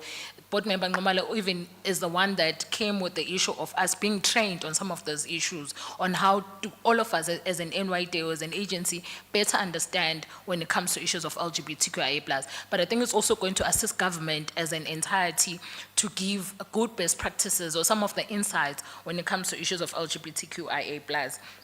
And this is also forming part of our integrated youth development strategy consultations that we're undertaking. Over and above the consultations that we're going to have on the integrated youth development strategy, we're also going to consult the community itself to be able to direct us or give us insights on some of the things that we need to be cognizant of as we are ensuring that we have an inclusive agency that we are holding. And then when it comes to the issues of trucks or mobile officers, Honorable Chair would know that one of my biggest interests is in KZN, because the mobile vehicles have been procured, and we're still dealing with the issues of who then drives those particular vehicles. You'd understand there's issues of ownership, there's issues of PDP, and the entire policies or regulations around the usage of government vehicles. So we relate on those particular issues with the different government departments or provinces on how we work around on some of those issues. But on our side, the ones that we currently have, that we own as the NYDA, they're part of the staff complement that we have as an agency, but I think the CEO is going to also touch on that. And then the other one was relating to the issues at Lekwa municipality. One of the partnerships that we are getting into or finalizing is with Gretsibande municipality, Gretsibande TVET College. And it was quite sad to hear that the people from Lekwa are living below the poverty line. And there's a high rate of many social ills, including illegal termination of pregnancies amongst young women and. So we are paying more focus or attention in those particular areas, as you would have had in our strategy, that we are focusing on rural areas and marginalized communities. But the Panda Thursday that the CEO would have touched on when he was speaking, some of our initiatives where we want to bring more opportunities and jobs for young people in rural areas, where it's going to be known every Thursday. So the schedule that Honorable Member was asking about, it's going to be every Thursday. We're going to be launching it in the next coming months to ensure that all government services that relate to young people are there every Thursday. So that even if I was there the previous week to look for an opportunity on 1 and 2 and 3, the following week I know that the operations team or even Department of Small Business is going to be there. We're not doing it as an NYDA alone. We're bringing all other government departments into this. We're calling it Panda Thursday because us as young people, on Thursday, there are certain things that we do that are usually associated with Thursday. So instead of us doing those particular activities, we're pandering for progress, where we're grabbing opportunities. So those are some of the initiatives currently as a board to want to bridge the gap on young people not being able to access opportunities from government. So it's also going to bring DPSA to say if DPSA it takes out a circular every Friday on opportunities that are there. On that particular Thursday, DPSA is going to print all Z83s or all platforms that young people are able to apply for jobs, and then young people are going to apply for jobs on the spot. I don't know if we want to preempt that we're going to launch this initiative where Honorable Kanyile is concerned. I don't want to preempt that, but yeah, we are working on those particular preparations. So it relates to that. And then also on the cell phone usage, Doc, I really think it's some of the things that as a board we've been very intentional about. Our argument is to say that in South Africa, it cannot be correct that young people are expected to have data when they're applying for jobs or they're applying for funding. Anyone knows that data in South Africa is very expensive. So one of our quests, that is part of our lobbying and advocacy, was saying that or platforms that relate to job or funding, they must be zero rated. Young people don't need to have data to be able to access those particular opportunities. So it also speaks on us be having an intelligent NYDA or intelligent opportunities that we're providing to young people. So it speaks on the innovation over and above the Panda Thursday. If a person has not gone to that site, they must be, when they are seated at home, sleeping in bed, be able to apply for a job, not requiring funding or not requiring data for them to access that. Young people can't be expected from the 370 to also buy data to apply for jobs or even apply for funding. Even our ERP platform as an NYDA wanted to be zero rated so that when young people are accessing opportunities from the NYDA platform, they don't need to have data in order for them to access those opportunities. So we're supposed to have a meeting with Minister Soli Malaitse to try understand or try to see how best we can be able to provide those particular services for free for young people. And then when it comes to ECOSOC participation, yes, the NYDA did participate, Honorable Chairperson. The Deputy Chair was supposed to attend, but the Deputy Chair had other commitments. Then the other board member struggled with the issue of visa, and then, but the NYDA was in participation at the ECOSOC. I think the Deputy Minister can attest to our attendance at the ECOSOC.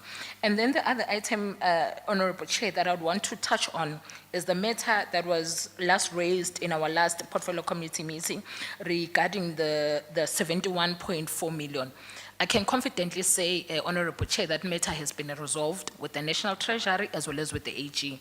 We had a meeting with the AG last week Friday, where they also confirmed on their side that they've gotten that particular clearance. So the matter has been resolved, where we're not finding each other with AG. National Treasury has indicated to us that there were no irregularities, no money was stolen, and no any other transgressions were there when it comes to the 71 million. So the NYDA is no longer having this dark cloud around that particular matter that was not resolved. But I think when the right time comes maybe now Q1 for us to appear, I think in a detailed report that is going to be indicated.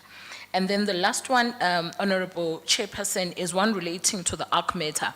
So the Public Finance Management Act is quite clear when it comes to the matter of ARC. And I would also want to say, Honorable Chairperson, that there are two board members that are part of ARC, which is Dr. Mbata and Bess. Oh, okay, and board member Bess. So because on some of the sections that are indicated in the Public Finance Management Act on the independent aspect of members of ARC, and maybe some of the issues that the Honorable Chair would have indicated on the anonymous letters that were sent to the President, to the Portfolio Committee, and there is a certain status of where that particular process is at, but maybe as you had indicated earlier, the Minister is going to allude on that. But there's a clear indication, the Public Finance Management Act, section 77 and 76, on the appointment of ARC, of which as a board we have followed those particular processes. But I think maybe the Executive Authority is going to allude on that when she gives her remarks. And then through you, Honorable Chair, I'm going to request the CEO to respond on some of the administrative issues that would have been raised from your youth responsive framework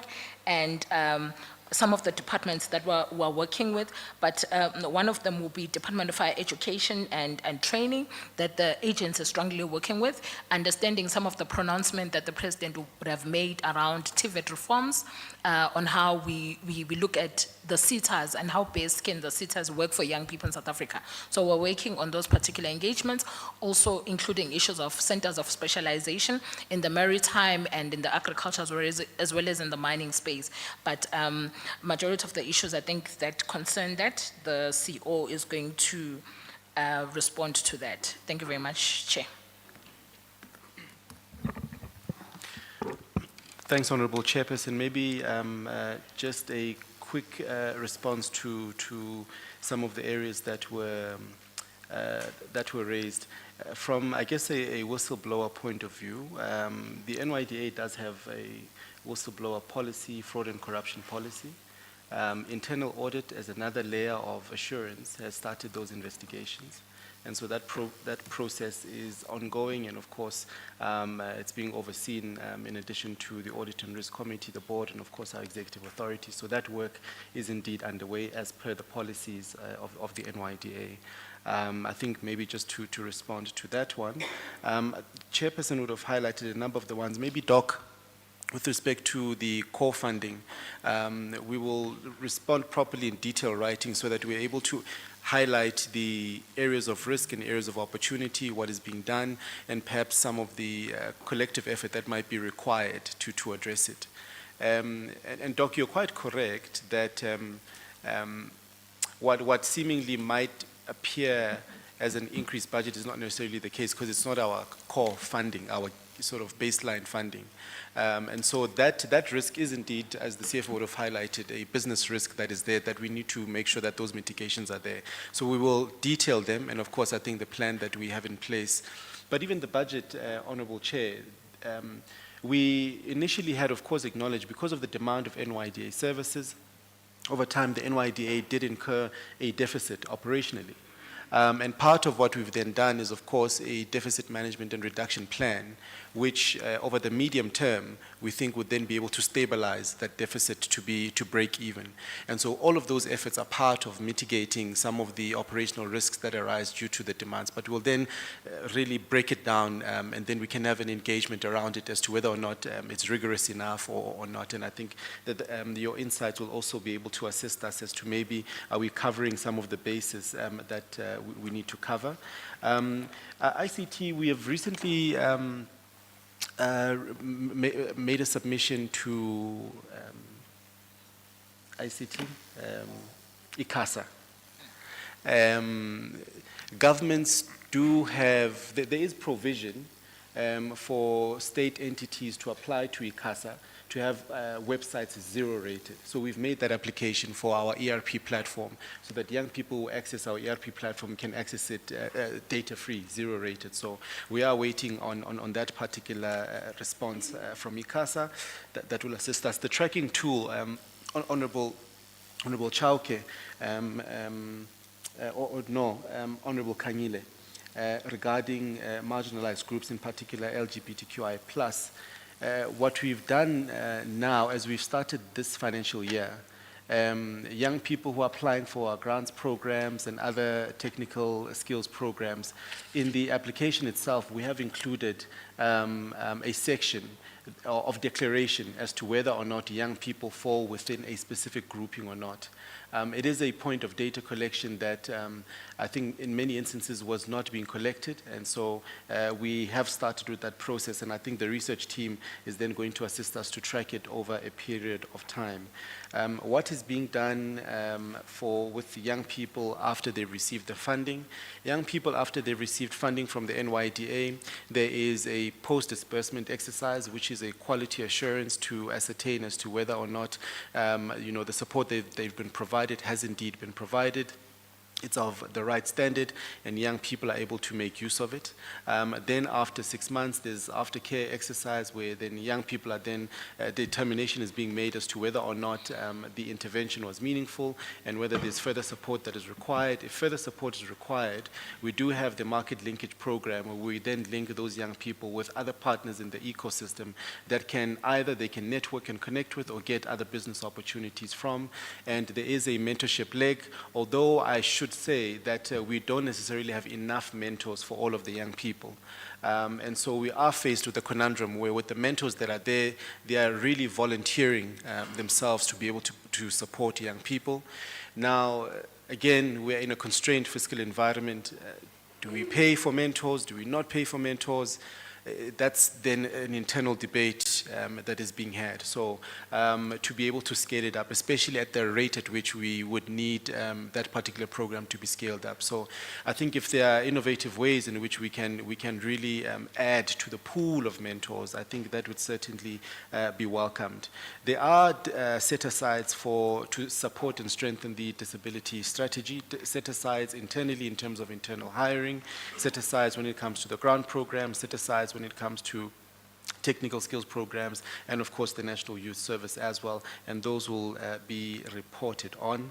The segregation of data, of course we certainly do segregate the data that we report on, and we are going a step further in terms of the impact lens of that segregated data across persons with disabilities, young persons in marginalized groups, across geography, levels of educational attainment, income levels and class, and so on and so forth. Research and interdepartmental collaboration, it's one of the areas to ensure that there's no duplication, but to leverage research support and resources from other departments. Chair did indeed highlight that we did start with the Stats SA partnership. So there already we get support from the Statistical Authority when it comes to the youth lens of statistical data. So we don't now have to pay or use internal resources to do that work. So that is part of the MOU in terms of a data sharing protocols. So that already we're not paying for that, which I think helps us quite a lot. Productivity SA as well, they're doing a lot of work around sectors that are productive now and that will be productive in the future. In fact, in the collaboration of the MOU, the first thing that they said is that when then do we start with our first research project? We're not paying for that. It's already funded on their end, but we leverage it now to also inform our design and some of the lobbying and advocacy work, and even some of the information sharing amongst young people around industries of the future and where they can participate in. So those are some of the innovative ways that we're trying to leverage a sort of a whole of government approach with resources that are there that we don't have to spend on, but we get the same value, if not more, as well. I think, Honorable Chair, if there are other questions that do require detailed responses, we'll certainly detail some of those responses as well, just so that we are able to cover a lot of the areas that have been raised as much as possible. Thanks, Chair. Thank you very much, CEO, because we did also say to the Department Minister that where some responses were left out, the acting DG will respond to us by next week, Tuesday. I don't want to detain people indefinitely today. I know you are young, you must still go out somewhere. So let's just hear from our board members before I'm going to ask Minister. Are there other responses that are left out, CEO? Or are you going to put in writing? Okay. So just 2 minutes from the board members. Anything you would like to share with us? Or we'll start with the Deputy Chair about your programs, your vision, mission.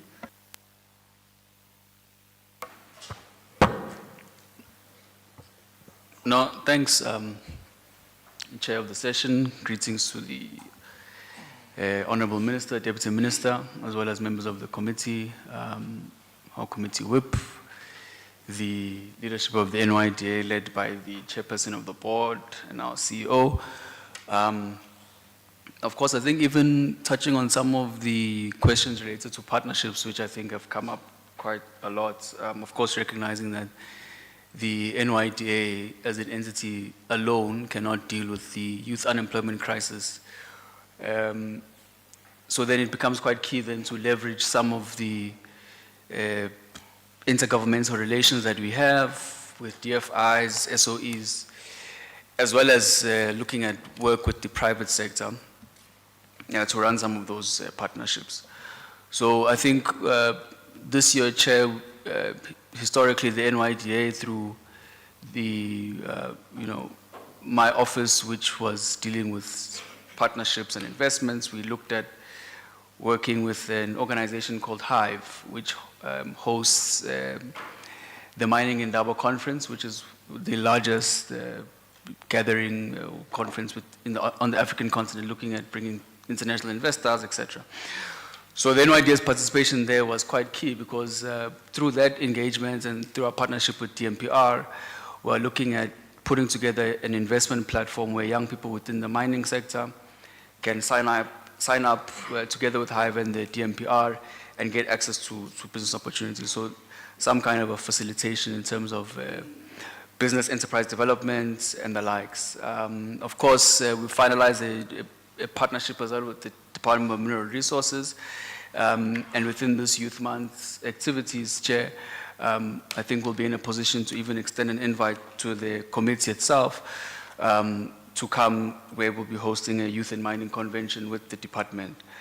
And On top of that, there's been a number of engagements with the Duke University to do a skills development program with them,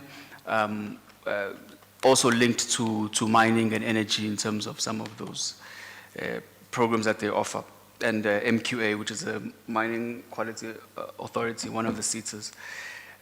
Within the pipeline, there's a partnership that we're doing with the Land Bank of South Africa to facilitate access and capital opportunities for young South Africans in the agricultural space, specifically who are looking to go into commercial farming. Of course, you would know, Chair, that our grants can only go so far with about 200,000 Rand as its maximum, starting from 10,000. And if you are a young person that wants to go into strategic sectors, including agriculture, it becomes very difficult to do so. So we've now leveraged a relationship with the Land Bank to say, let's ring fence some finance and capital that will help bridge that gap, where young people can get opportunities from 5, 10 million upwards in terms of capital for their agricultural projects. And we should be in a position around Youth Month to announce that partnership with the Land Bank of South Africa as part of our 50-year celebration of June 16 and long-term plans. We are also looking at working with Facet to do a student debt relief program for students with historical debts. They've got a fantastic program that they're running. And as the NYDA, we've also now leveraged that opportunity to see if we can finance young South Africans who have passed, graduated, but do not have fees, which is or money rather, to pay for their academic fees, which is a very serious problem. And most interestingly, or also quite exciting, there's a partnership we're working on with Visa in terms of digitization of the township economy and financial literacy. That is also in the pipeline. During the B20 and the G20, Visa would have met with our Deputy President, and as part of some of the commitments in terms of capital investments into the country, one of them was the issue of skills development, which came out quite strongly. And there's quite a number of work streams that came out of that, and the NYDA will be part of some of those engagements with Visa through that engagement that took place during the G20 and subsequently the B20. So those are some of the exciting projects and partnerships that we are working on, and I think at the right time, Chair, some of them, they will be made public. I think on the issue of board dynamics or relationships within the board, I think naturally, Chair, you have a group of young South Africans from very different communities and backgrounds who from time to time will differ. And that has not been the exception in this board. We've had our differences in terms of internally, some strong differences in terms of governance processes where some of us held very strong views against the approach that some things have happened, but all has been constructive and all has been within the confines of what a healthy organization looked like in terms of dissent and allowing for a culture of disagreeing. But it's not to say that those disagreements do not exist, they do exist. And I think so far we've weathered the storm in terms of creating a culture where even though we do not always agree, but we are able to find consensus and move forward, because the worst thing we can have is a board that can't take decisions because there are divisions or so on. But fortunately, for now, that has not been the case. I strongly agree with the chairperson when she says that there has been interference in the board. Of course, if at the right platform, those issues can be properly ventilated. I've had my strong reservations against the process of the appointment of the Audit and Risk Committee. But of course, again, at the right time, one would ventilate some of those issues. But all within the confines of a constructive environment. And I think all of us are professionals who respect each other. And I think all of the people that are appointed on this board chair are committed to serving young South Africans. I don't think any of us have any malicious intent, but have the good interests of South Africa at heart. And I'm very confident that this collective can work together to fundamentally change the lives of young people. So I think I'll just leave it there, Chair. Thank you. Thank you, Deputy Chair. Board Member Makatini. Okay, good evening, honorable members, Minister, DM, Chairperson, and DC. When you look at me, I lead the Committee on Transformation, and I feel like I've had a lot of success when it comes to my committee, because firstly, we've launched the disability strategy, and that is now being put into a phase approach and is linked into the KPIs. Then when it comes to the rural strategy, it also been launched. When it comes to LGBTQI, we are doing consultation where we're also going to go to the Department of Justice because they have a more phased approach on it. And then when it comes to disability targets, we've fully met all our targets, and I'm so happy that before I got into the board, documents and programs didn't include persons with disability, and I would like to thank Mr. Bango, the department, that they've played a huge role in ensuring that inclusion and accessibility, even though it's going on a stagnated approach, because due to budget constraint, because things like disabilities, they require a lot of money, but it's been done within these 3 years, and it's clearly stated in our disability strategy. And my vision and goal is just to have an inclusive and accessible NYDA. So in also doing that, what we've also done is that we've exempted a few things for persons with disabilities when they're applying. So there's 3 things that we've exempted to make sure that they apply. When it comes to them accessing offices, even if a person with disability cannot access the office, I've had an instance where I've called RMs of like Eastern Cape to go and they assist people, and I personally have an open door policy where the people with disability, they contact me via Facebook, wherever, and I make sure that they get the assistance. And especially the most important thing that I wanted to happen was the audit. So like I know which officers need attention, and I know that operations is gonna take attention of those things. And then when it comes to the board, I work well with everyone and the members in my community and in other committees that I serve in, and we have robust debates and we disagree because we youth, but then at the end of the day, we fight and we make sure that we do what's best for the youth of South Africa. Thank you. Thank you, Doc. Kumbata. No, siyabonga kakhulu Chair. Bese ngiyabingelela. Chair, I will stand on the existing protocol with an intention really to save my 2 minutes. I think, Chair, I'm serving on the Social and Ethics Committee, so which is one of the most important pillars of the agency, but then the outcomes of the work that you can see, it comes from that scrutiny where we want to check that the management is doing all what is correct for the benefits of young people, right? But then, Chair, more than anything, I would want to reflect to some of the comments that has been raised by the honorable members, more especially on the basis that I have a great interest with the issue of rural communities, and also I was interested on the aspect of social economic inclusion. Those are the 2 areas that I want to touch up into.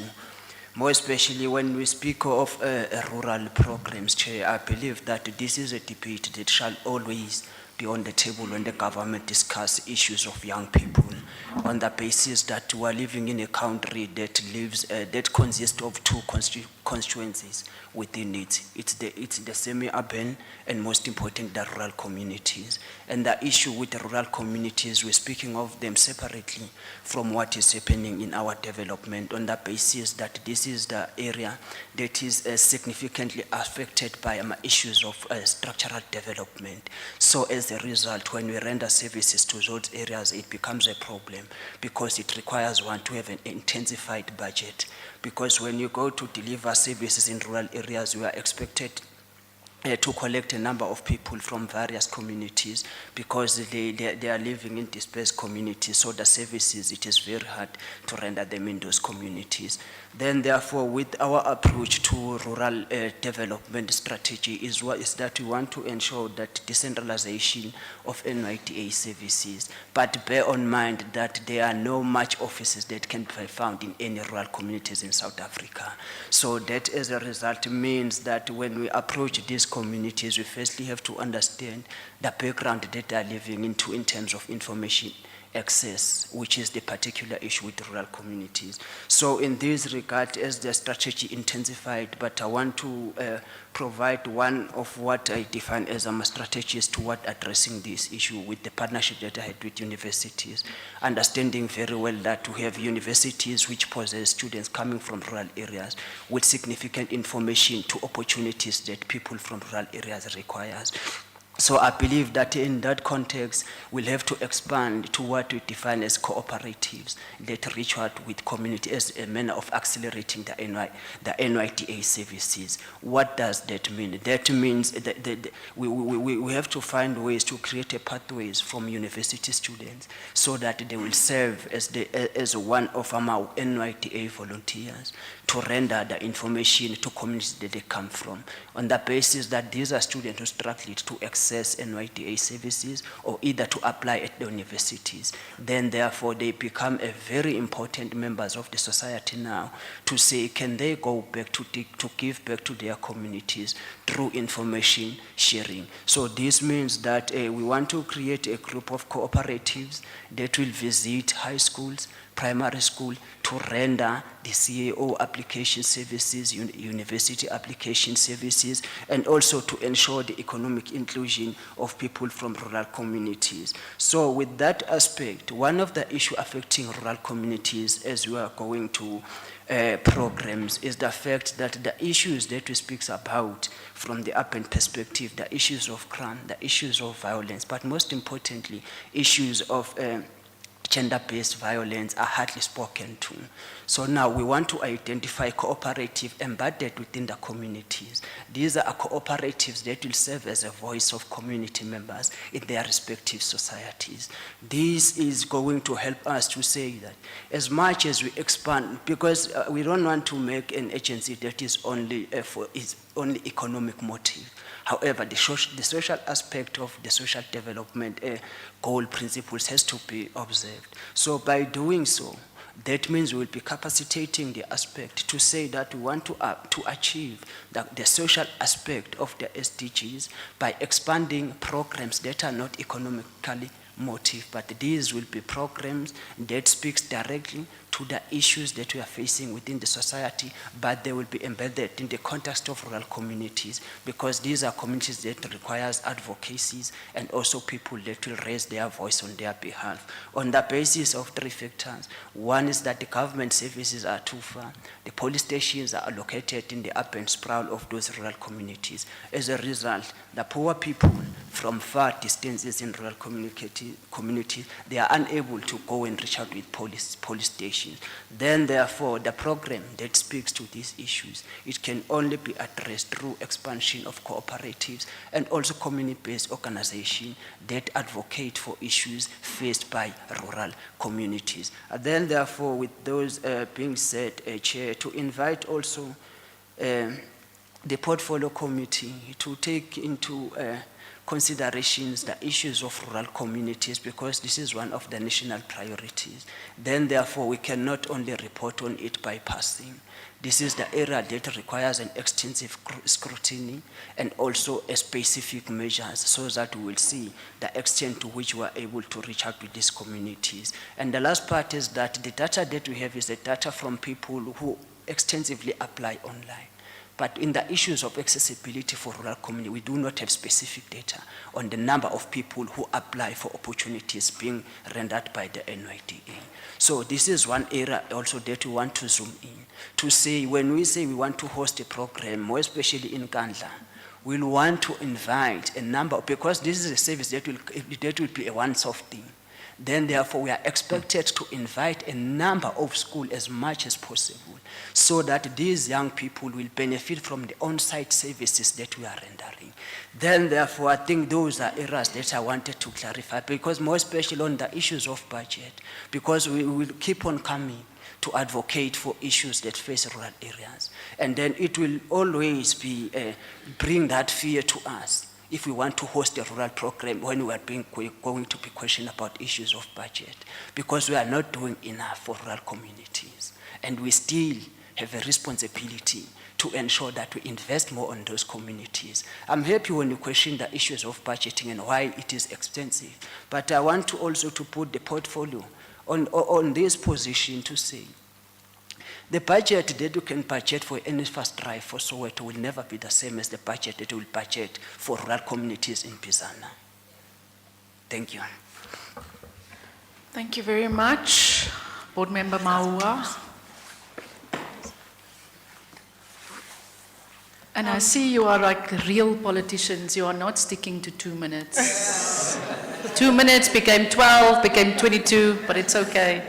Thank you very much. Greetings, Honorable Chair, Honorable Members, the Minister and the Deputy Minister with us here today, the NYDA Chair as well as the DC, fellow board members, the CEO as well as management that is here with us today, and the most important people are the young people that are listening in and watching us account to this portfolio committee today. This is a great opportunity for us as a board. And in trying to stick to the 2 minutes, Honorable Chair, I said during my interview, I follow the stance, show me what you can do, don't tell me. So in keeping to that, I'd like to share perhaps a few of the programs that I've been part of that have, I believe, shaped the role and the things that I do within the agency. The first one was last year I attended the One Young World Conference, which was hosted in Germany, and this is a platform that has over 2,000 young people from across the world attending and participating, and this year it's actually coming to South Africa in Cape Town, and I facilitated connections with the One Young World Conference with the NYDA so that we can work together in that manner in ensuring that the conference includes young people in South Africa.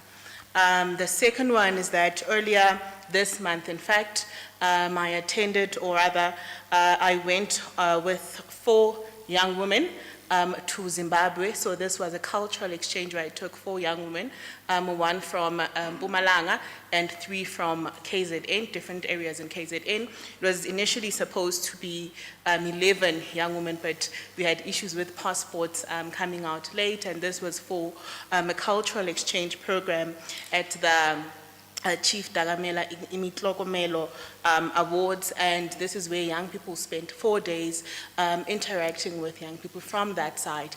And one of the outcomes of that program is that in July this year, in June, my apologies, this year, there will be an event hosted this side, and some of the young people from Zimbabwe, Nkai, which is a rural area, will come this side to South Africa to attend the Intlese Yagamaimai Lalela Chichi program, which have also brought in the NYDA, and will also perhaps share an invite to the portfolio committee to see what young women are doing. Thank you. And perhaps the last one, 2 minutes.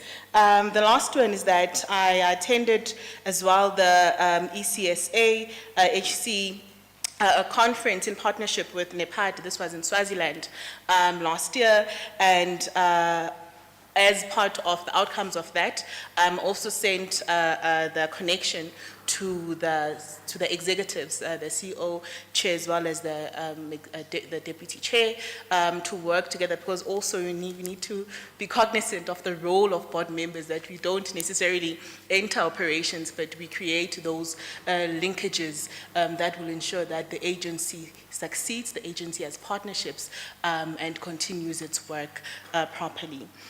Chair, I cannot, on your question on attending of international programs, I think 2 of these programs were actually funded by myself, including the young girls that went to Zimbabwe. The chief, I think, sponsored transport, and then we then took care of the others. So it was not necessarily on an NYDA budget. It was only the one young world one that was spent on the budget.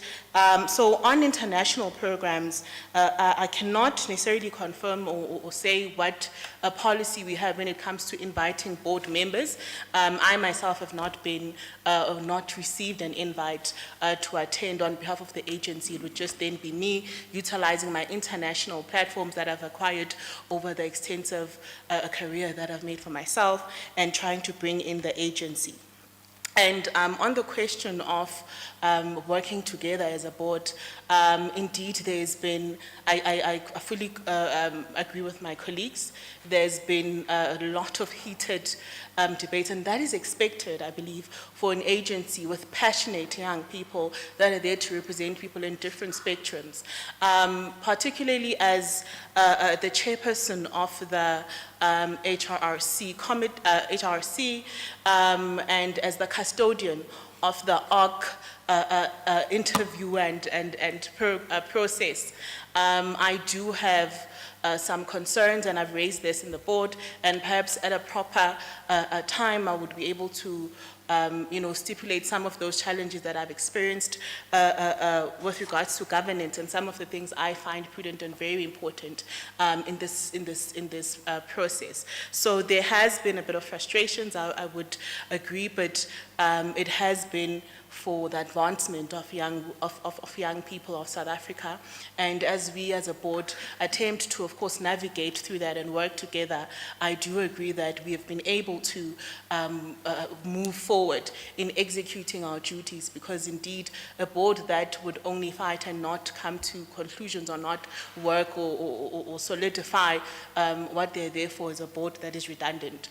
So we have not been redundant. We have been able to perform our duties even amidst some of the challenges that we've faced. Thank you very much. Thank you. Kelly. Thank you so much, Chair. For the sake of time, I'm going to say all protocol observed. Chair, I just want to share my view on the agency and the board and how we are coming in right now, and it is more of seeking out opportunities for young people to be placed. And I think that is what we've been doing with immense urgency as the board. We are seeking out opportunities for young people to be placed. I think as a board, our role is to anticipate risks. But the biggest risk would be if we allow opportunities to pass us by and young people are not placed into areas and into sectors where they can thrive. We know that right now there is 4 sectors that is really adding on to our economy, and that is the fintech space, that is the energy space, it is the agriculture space, it is also the mineral space, and those are areas that we are strategically entering into to ensure that young people are represented in that area. And I also want to just note that through our consultations with the young people, they asked us, they actually begged us as an agency to ensure that the agency is a one-stop shop. It is very frustrating for young people to go from one end to the other end and not get answered and get sent to another area, to find assistance. So as the board, we're really prioritizing to ensure that when young people come to the agency, we are able to assist them, and if we are not able to assist them, we have enough partners, we have enough collaborators to ensure that a young person is being assisted when they do come and seek assistance. And another project, I don't want to speak on all projects, but one thing that I want to show, which is practical, is that in collaboration with the energy sector, a sector that I am really proud of, the energy sector is something that I really want young people to be pushed into, because Cabinet has passed the South African New Renewable Energy Master Plan. And that master plan speaks to 4,000 components that can be manufactured in South Africa. And if we allow that opportunity to go past, us and not allowing young people to play a role, it will be an injustice for the young people of South Africa. So through engagements with the Department of Energy, with the Deputy Minister, Samantha Graham-Marais' office, we are engaging with the entities, and on the 1st of June, we will be able to place about 132 young people in 60 of the municipalities that is not compliant. The young people will be able to assist, with the administration of those 60 municipalities, but it also just shows that we are able to expose our young people to industries, to sectors that they have not been exposed to before, and they can put that on their CV and can say, but I've worked for, or I've assisted a national energy regulator. And that is big for a young person that either just came from matric or has been unemployed for 2 years. So those are the things that I really want to speak on, Chair. And I might not be a chairperson of a committee, but I do serve on 3 of the committees, and I do have an holistic approach when we do have our board meetings, and I'll be able to say, listen, let us see this from different lenses, because we can't only make decisions on one lens. We have to look at it from different lenses and make a more informative decision. And with that being said also, Chair, I just want to also mention one thing with regards to the mental health. Through engagements, because many of the board members, we do attend a lot of events, we do engage with a lot of young people, and one thing that I do pick up is that, depression is huge. It is heavy on our young people, and if you ask them, what is the problem, is, I am not able to provide at home. I don't have a job. I don't have an income. And that is something that the board is really taking seriously, and we are ensuring that we create that enabling environment for young people to be placed. But at the same time, Chair, I also want to make note that that one point just left me right now. But I want to say that, yes, we do have a bit of strife within our board, but it is what leaders do. I don't want to say that we are politicians. We are board members. We do have our deliberations, if I have to say, but those deliberations helps us to see things, like I said, from different lenses. We do walk out and not fully agree, but we are matured enough and we are professional enough to walk out there making a decision, but at the same time having additional conversations, helping each other understand where we come from, because we do represent different communities, and we will have some sort of bias to certain matters. And I hope that was my 2 minutes, Chair, because I am not a politician. Thank you. Thank you, Ms. Baloy. It's very good that you're not a politician, because we asked you guys not to be politicians. But with your time, you seemingly do act like politicians, but it's fine. Over to you, Zwede. And also, it's good to be a workhorse. You don't have to chair a committee. We do need those who are willing to serve everywhere. Zwede, your opportunity. Thank you very much. To answer Doctor about the app that we have, we're trying to revive the app at the moment. And also the NYDA's number is actually toll-free. And we also have a WhatsApp line that you can get live help. So if you WhatsApp and you want to ask a question, like, you will be answered through one of the agents that are helping you in that app. So I just think it's important to tell you that our number is toll-free, so people are able to reach it. I think for me and the board, as an openly queer person, has been very important, and I've been having a lot of ongoing discussions with LGBTI organizations. The 2 that I've been having a conversation with the most latest is Soweto Pride and also Gussie Pride. And the reason why that these 2 are important is because working with LGBTI people in townships, for me, is extremely important. We've just about finished our MOU with the Soweto Pride. I'm hoping that we can sign it very soon.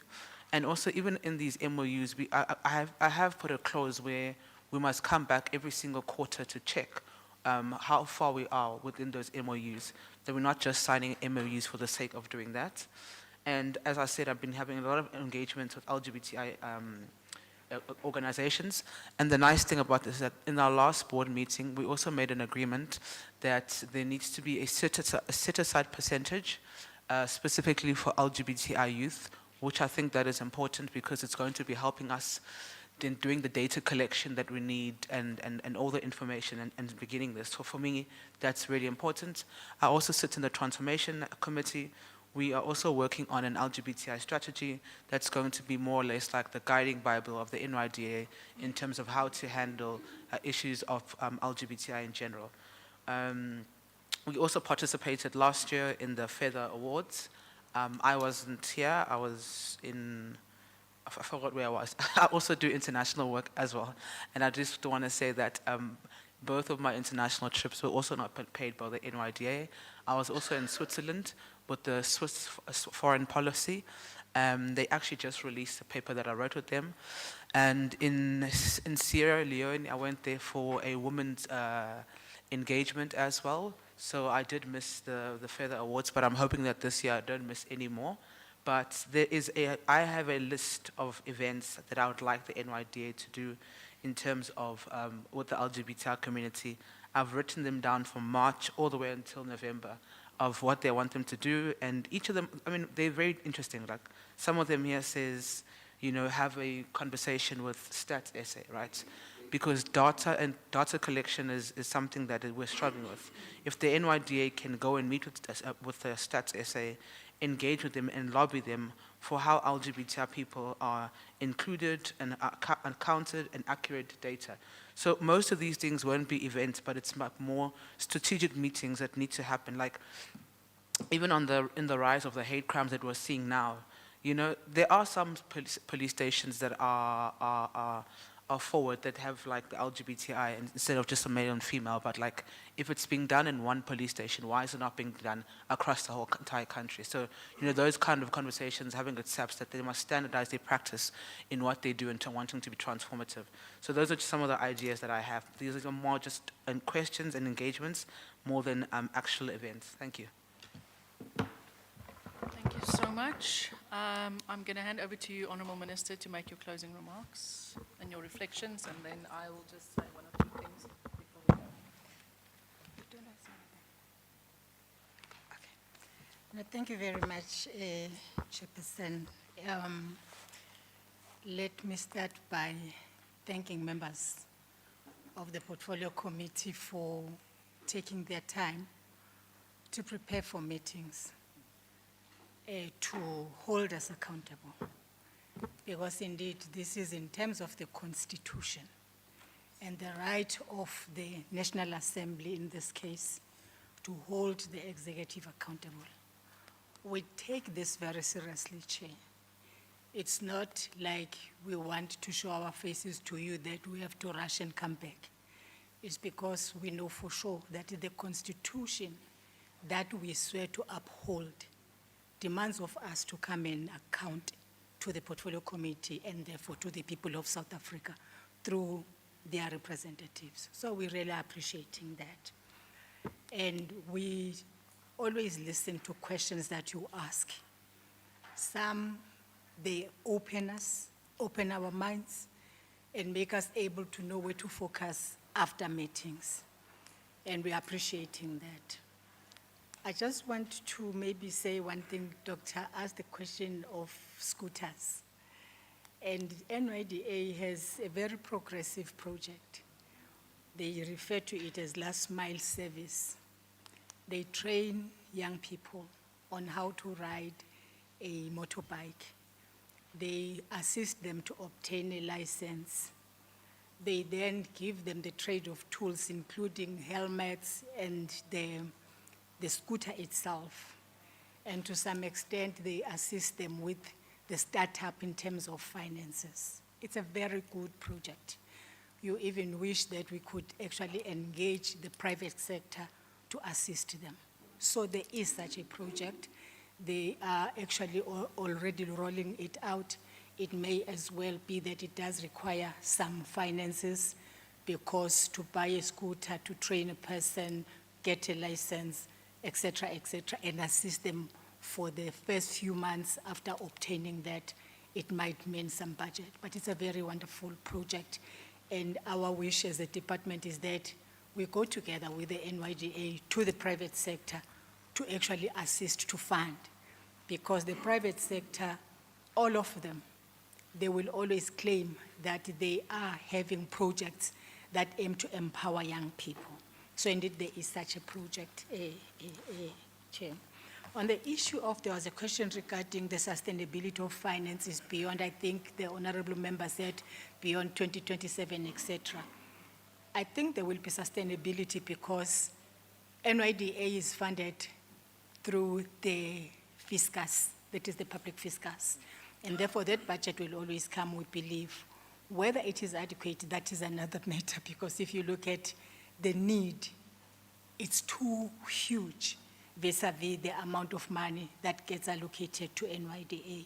But otherwise, we believe that with the plan, and if you look at the allocations, if you look at the E&E, there will always be budget for them. There is always a risk for duplication. The duplication can happen within the NYDA itself. It can happen with other departments that are also focusing on young people. It can happen also with the private sector, etc. There is that risk. But what is important is for them to find mitigating ways of reducing the risk. If possible, to eliminate it, that would also be welcomed. But we've seen this even within the private sector, where they will be claiming that we are APSA, we are funding young people, and you find that it's in the Standard Bank, it's in the APSA, it's in the FNB, because she has mastered the art of applying for such funding. So there is that element of funding, of duplication. Hence, we actually have said to even the private sector, we would want to give you a template so that we know as to who you are funding, that you're not duplicating and funding one and the same people, and you are counting them as such. We also, indeed, I think they've said this on MOUs with departments, they've mentioned those departments, but we're also assisting the NYDA to enter into other agreements with the private sector. Like I've said, we're owing banks a meeting. We're owing it. We're supposed to have actually convened their meeting by February this year as per our commitment. I think it's something that we need to ensure that it happens as soon as possible, because our view, and we can actually also be advised by even members of the portfolio committee, is that the reason why everybody will say we are doing this, we are having projects that aim to empower young people in this case, but also they will claim that they have for women, they have for persons with disabilities. But at the end of a quarter, status A gives the statistic that says there isn't much impact that everyone is doing to actually reduce youth unemployment. It's because of some of the factors. Our view is that maybe we engage them to say, what if we have one port at some stage where the Solidarity Fund, and it helped us to navigate through COVID-19. What if we have one port, and therefore we say for this year, with the money that we have, we're going to channel it and focus on youth unemployment. I always say a doctor who is unemployed can always open a private practice, as simple as all that. A lawyer who is unemployed can always open a small law firm and assist these merry criminals that are out there, because they do need to be represented. So it's possible, it can be done. And then we look at other people that would want to open their businesses. That is something that I believe can actually be done, because all of them, it doesn't matter whether we speak Kentucky, whether we speak ShopRite, when you meet, we've met them, and they all claim to have projects that they are actually doing for young people. So that is one meeting that is outstanding with ourselves. I think I would agree, I want to agree with yourself, Doctor, for around the issue of trucks. I was at the Department of Transport. One of the reasons the municipality roads are in the state you explained is because some, they do have yellow plans, but they don't have a driver. If they do have a driver, they can't afford the fuel. If they do afford the fuel, they can't maintain them. So there are issues around even the trucks that we're talking about. They will call for drivers, they will call for fuel, they will call for maintenance, they will call for replacement as well. And for me, if young NYDA board members were to come to us to say, as a matter of fact, we think that we can reach out to many young people in the country, but using technology, I would actually buy into that. Then the trucks that end up parked, go to any police station today and look at the number of vans that are standing in government garages for maintenance, et cetera, et cetera. So there might be issues with any other solution we think it might help. But probably IT, which I think they understand it better than myself. I was not born during the time of IT. Maybe it can actually assist to reach out. But we say that also understanding that some areas in our country do not have network, and therefore accessing those areas might also be problematic. But I think it is an option that we might want to consider looking at the technology that we have. I want also to say something about international trips, Chairperson. Some, when you come back, you can actually prove in terms of money to say this is what we achieved. So the achievements and the benefits can be costed. But other benefits can't be costed. But they are benefits and are important. I just want to make one example. You are in UN just this year. You are told that in one of the meetings, a big country actually said South Africa must be excluded from getting a particular fund from UN. So it's South Africa and 3 other African states. The other countries, in the absence of South Africa, they say we are going to fund South Africa. And the reasons for them to do that is because South Africa is actively participate in the issues of CSW. So South Africa is not there. You go there, for instance, there is a resolution that people want to open on HIV and AIDS. If it gets opened, it has direct impact on a young person who goes to a clinic in South Africa. You go there to defend that that resolution is not opened, and therefore it continues as it is because it benefits young people in South Africa. You can't cost that, but it means so much to a young person who can go to a clinic and be tested and obtain ARVs, et cetera, et cetera. I'm just making an example. So others, yes, indeed, you can say, I'm the code, we've interacted with Brazil minister, they are ready to receive young people and train them on agro-processing and probably to assist them with the tools of trade, probably. But others cannot be costed, but they're important for South Africa, particularly at this stage where there's serious pushback on issues of women empowerment. In some areas, you can no longer speak about gender equality. Gender, you can't use the name gender. You can't say all women. You cannot. And there are countries that you know you work together. When you are not there, you are minus, and therefore other decisions can be taken. And that is why you've got to be there but ensure that those that think alike, like yourself, you are there to say to them, we are together in this one. Otherwise, whatever benefits that we have made, they can actually be reversed in that regard. On the issue of accommodation, Chairperson, this is a very difficult one. I just want to say this because maybe when we come back, the portfolio committee might then say, but we've raised the issue of your accommodation, it's expensive, why have you not attended to that? If there is one issue that is problematic for deep government departments, is the issue of accommodation. Probably the issue we're talking about our own accommodation, but maybe, Chairperson, because you will be in Pretoria, maybe from our offices you can decide to drive by and just look at the Department of Transport. building. Now, I'm talking about a very big department with huge budget, but look at its building that is occupying the department.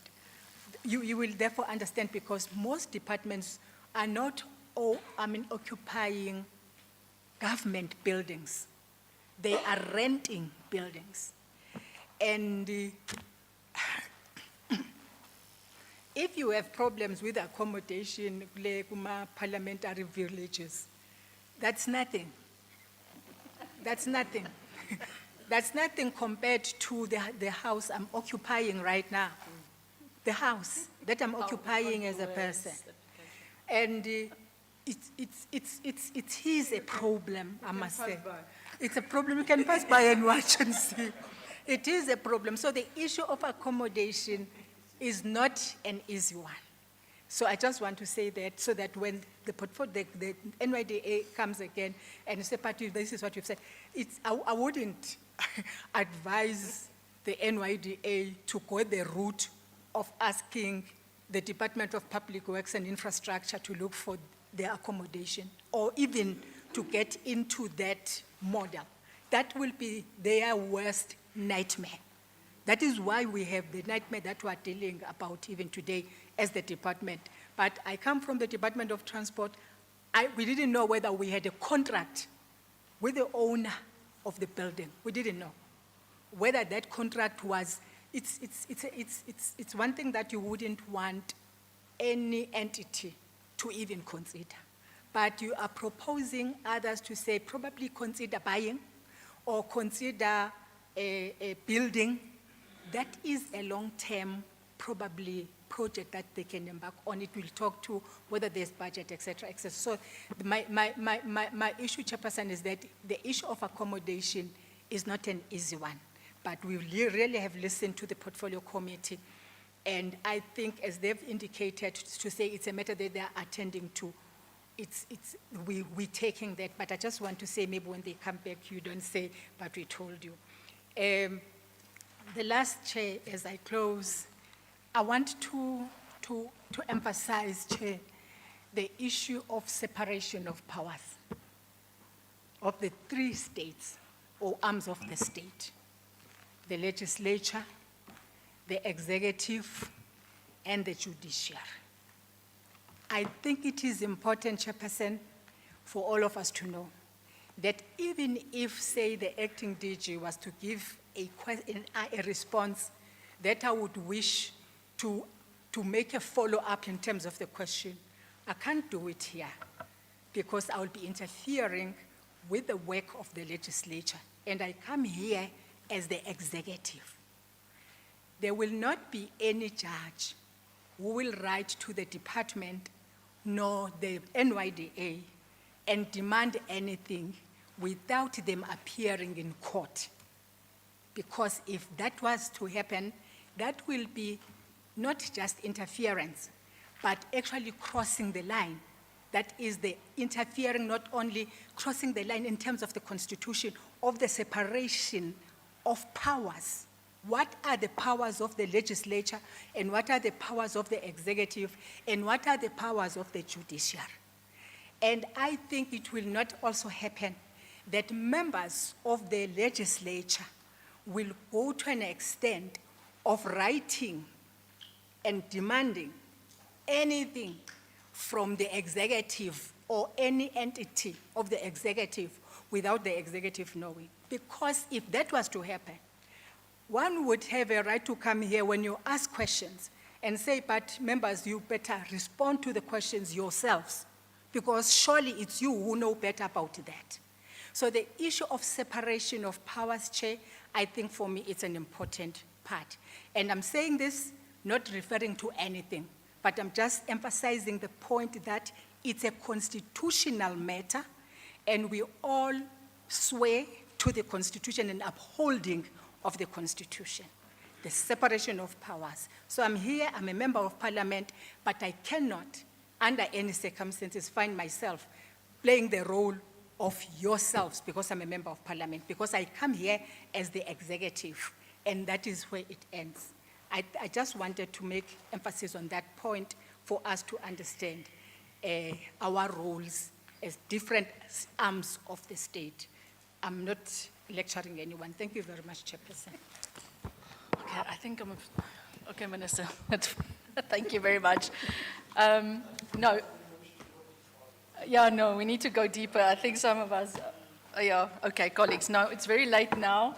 Some of us might not be on the same page. But anyway, I think I want to take this time to thank everyone. We have run over time, but we do value these engagements. It is our constitutional oversight responsibility to engage with you in this manner. We do take all your guidance, Honourable Minister. I think, just in closing, I think the issues that have been raised by the Chair and the Deputy Chair about interference in the running of the board is something very, is of concern to us. And we need to then, I need to ask you that you prepare a report on that, and that, or at least just when we meet again on the whistleblower complaints, because some of you have raised issues around governance, some of the concerns that you have raised. We want to further engage with you on some of those issues. So when we do meet again, and like I said, I will share with you when our next meetings will be, but we do have a meeting planned with you for May, and then of course, we do have a meeting planned with SCOPA at the end of June. I want to, Minister. Okay, so then I want to also just say that, so that is for me, it's quite concerning because, you know, we need to also support you and guard you as a collective. And so, you know, we want to be brought on board in terms of that. Minister, of course, our recommendations will be contained in our budget vote report, so I'm not going to take you through all of our recommendations, but I think as much as Minister has touched on the issue of accommodation, all of us will agree that R1 million a month on rental is excessive. And when we do talk about office costs, they must translate into access and impact. So, you know, we do want to, as much as we want to see you being an agency that utilizes technology more, the reality is that some communities do not have access, like you said, to network, and then we have to have other interventions, whether it's the mobile trucks or other vehicles through which we get NYDA services to our people. You are planning to launch a number of campaigns, and I think also it's important that when you do have campaigns throughout the country, that you share those with us. Members represent constituencies and they want to be able to also be a part of your events so that we lend support. Some of the other things that we will be recommending, of course, will be in our recommendations report. But, for example, you need to prove to us not only not just outcomes, but we want to see also the long-term impact of the NYDA. It's not just about short-term opportunities. How many people actually remain running their businesses? You know, we spoke about the element of the guidance afterwards. But I don't want to delay anybody. I want to say thank you very much for your time. Thank you, Minister, for coming back. You had a full day. Thank you, DM, for being with us. Thank you, NYDA Board. We will share our recommendations. We'll share our plans to meet with you for the remainder of the term. And thank you for staying till this late. And I wish you all a safe journey home. Good night. Hey? Long live the chair. I can continue talking if you want to stay. No. They are not hungry.